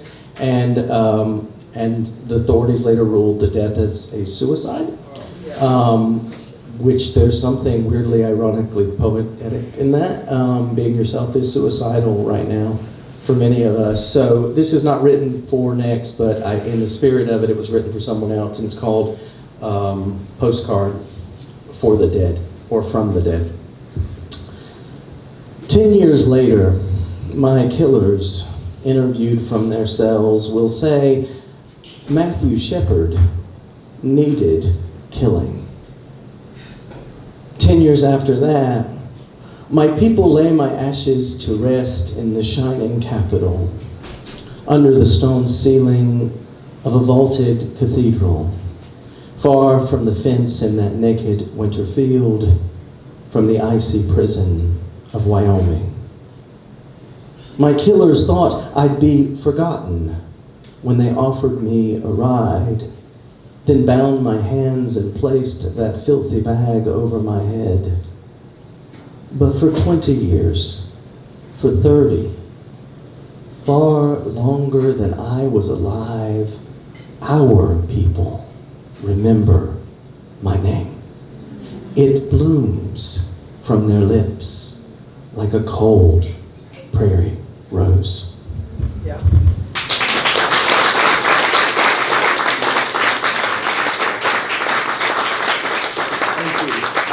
I only have two more, very quick.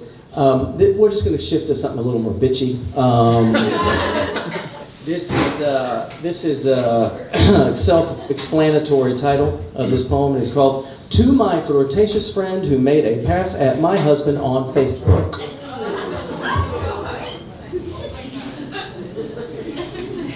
You were right to call him beautiful. When I first saw him, I couldn't stop staring. Those soft hazel eyes framed by his thin wire spectacles. The fine, toothy scruff of his beard. So yes, horny devil emoji does feel appropriate. When I awoke after our first night, the sun up making love to the room, I was afraid to open my eyes, the way a drunk fears being sober, wants to keep dreaming. When I did, I found no evidence he'd been there at all. The other side of my bed, so recently his, now crisp and remade, my sleeping hand reaching like that of the newly widowed into empty space. Did you write sexy? Oh, yes. Yes, indeed.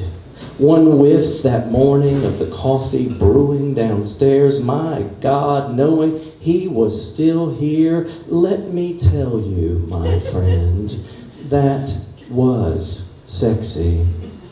I wanted him then the way the beans long to be ground and pressed, then pummeled by relentless steam.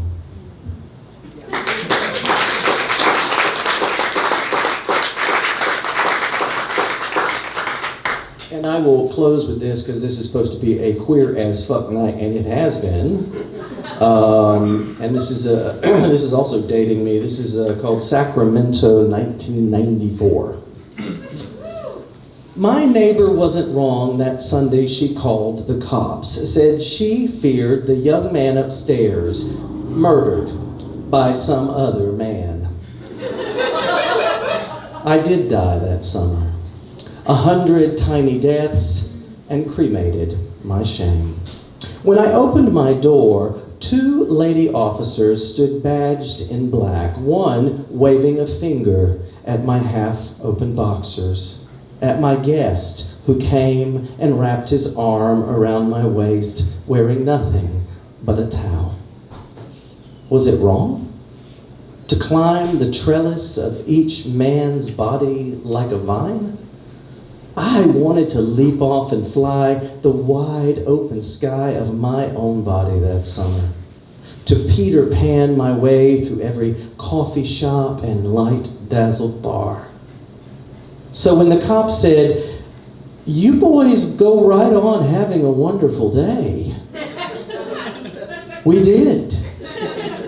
Their black and white pulled away, and I leaned out my second-story window, 2 strong hands gripping my 2 strong hands gripping the sun-baked sill, opened the grateful cavity of my throat, and crowed. Thank you.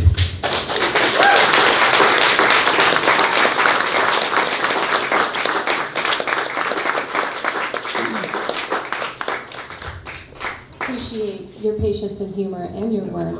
And so before I introduce our last reader, I just wanted to take a moment to thank everyone in our New Orleans family for showing up tonight. And that includes all of you officially now. Yeah, it's official. So if you're not connected with us, please be sure to catch me before you leave today so that we can exchange information. And whenever you're ready to come back, we have a space for you here. So yeah, just let us know what you want. Tell us what you want. Tell us what you need. And that's what we do. Yeah, that's what we do. So, but thank all of you, really. This couldn't happen without all of you here tonight. And so if we could just have one round, just for yourself. You're worth it. You're valuable. All right, Chen Chen is bringing us home tonight. Chen Chen is the author of 2 books of poetry. Your Emergency Contact Has Experienced an Emergency, BOA Editions 2022. And When I Grow Up, I Want to Be a List of Further Possibilities, BOA Editions 2017, which was longlisted for the National Book Award and won the Tom Gunn Award, among other honors. Yeah, let's do that. Yeah, all at once.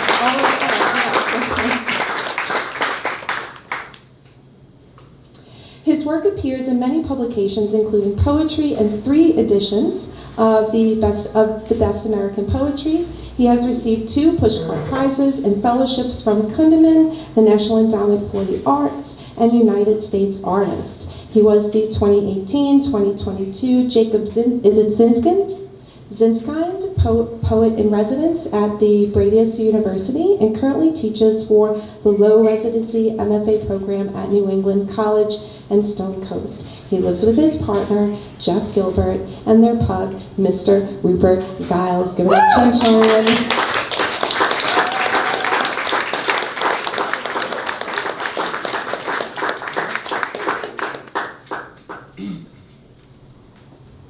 Hi. I'm the last writer on Earth. The final boss of writing. Thank you so much, Domino Arts, and the Domino, and Nikki, who just got me Tums. Not feeling so well. Thank you.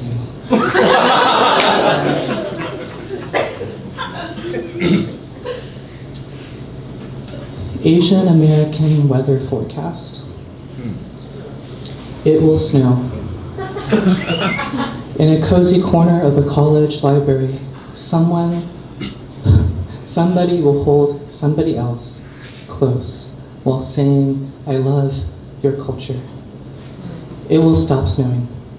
Someone will walk all around campus, up the big hill, then down, before returning to their dorm's common area to say, "Hey, Cantonese, it's not Mandarin." It will be hot out. Somebody will shout in Mandarin to somebody on a bicycle going to lunch, "You're hot." Somebody will try again in Korean with a big smile. The heat will break. Somebody will realize at the gym in the dining hall by the pond how their body is not a body but a shiny, forever mirage. To some whose bodies get to say, "Oh wow, your hair, can I touch it?" while touching it. Being fetishized is being told, "Can I touch it?" Being told, "But I just like your features so much. What's wrong with that?" Being fetishized is to be that. Studied at length and detail by someone who can't stop smiling. To be liked so much, not loved. It will rain, but it will be the right temperature for me. I will be my body in a raincoat I got myself. I will have thrown out the raincoat got me in college. I will have stopped thinking of that raincoat every time it rains. I will stop by a pond to listen to the rain greet its cousin.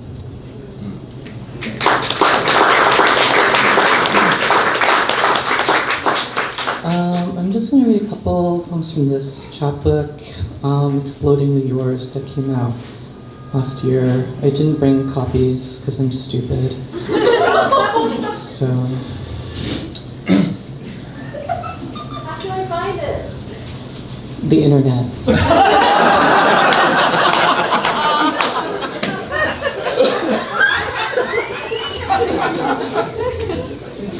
Or there's like there's this guy who lives in Portland, Maine.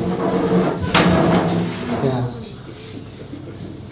There's a guy named Kevin Barolero, if you see him in Maine. He has these. My boyfriend and I have a crush on a guy who's great at being shirtless and sometimes pantsless online, who has a large pet bird, a cockatiel, I think, in which case, yes, cock is in the name, but it's a very pet bird-looking bird, who started out as a recurring guest star in his bare shoulder, and then was promoted just recently to series regular, to every last tanned moment, to my vexed sigh, and my boyfriend's, oh, that fucking bird again.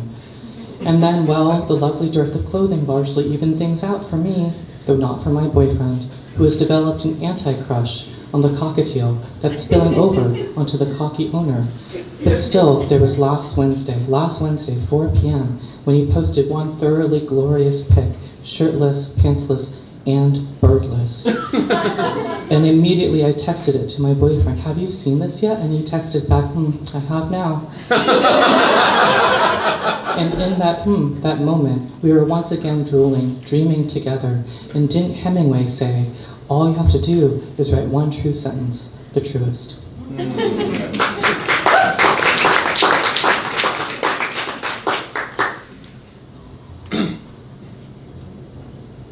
Where is this poem? It's such a short book. Rom-com. They met in the city. Which city? New York City. Streets, dog piss, other streets, people piss. People out in the rain trying to be Drew Barrymore, etc. Beautiful. They were beautiful and mostly famously hair. They were like 85% hairy butts. It was the perfectly silly thing, and their butt play off-Broadway in bodegas all over the city, but mostly pragmatically in their bed, which did house bed bugs at one point, also last month.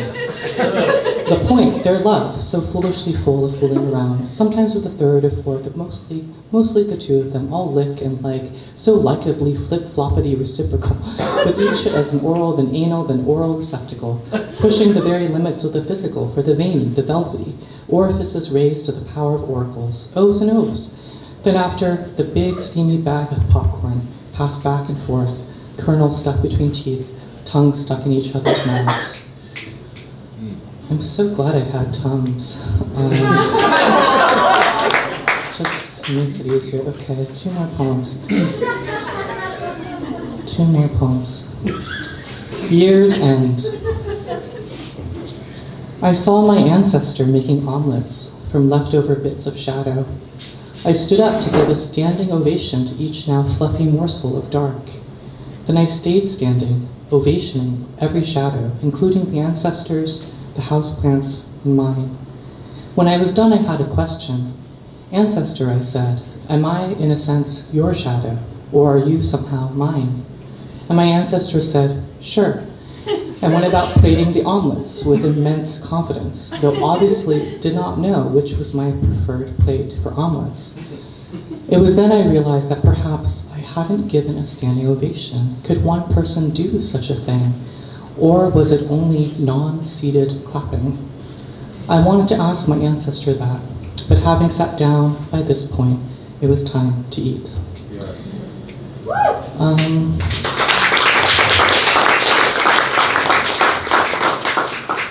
Thank you all so much, but especially to Nikki who got me the Tums.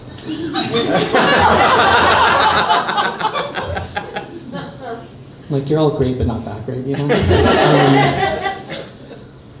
I love you to the moon and not back. Let's not come back. Let's go by the speed of queer zest and stay up there and get ourselves a little moon cottage, so pretty. Then start a moon garden with lots of moon veggies, so healthy. I mean, I was already moonlighting as an online moonologist most weekends, so this is the immensely logical next step. Are you packing your bags yet? Don't forget your Sailor Moon jean jacket. Let's wear our Sailor Moon jean jackets while twirling in that lighter, queer moon gravity.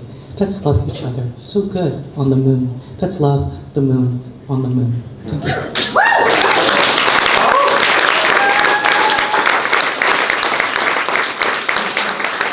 All right, give it up one last time for all of our readers. Every single one of you for sticking it out. We are Liminal, me, Michelle, and Sid. We just wanted to say one last time, we love you. You're amazing. Queer is magic. You're magic. And thank you for coming out tonight and coming to New Orleans. And we hope to see you again soon. Woo! We love you. We love you.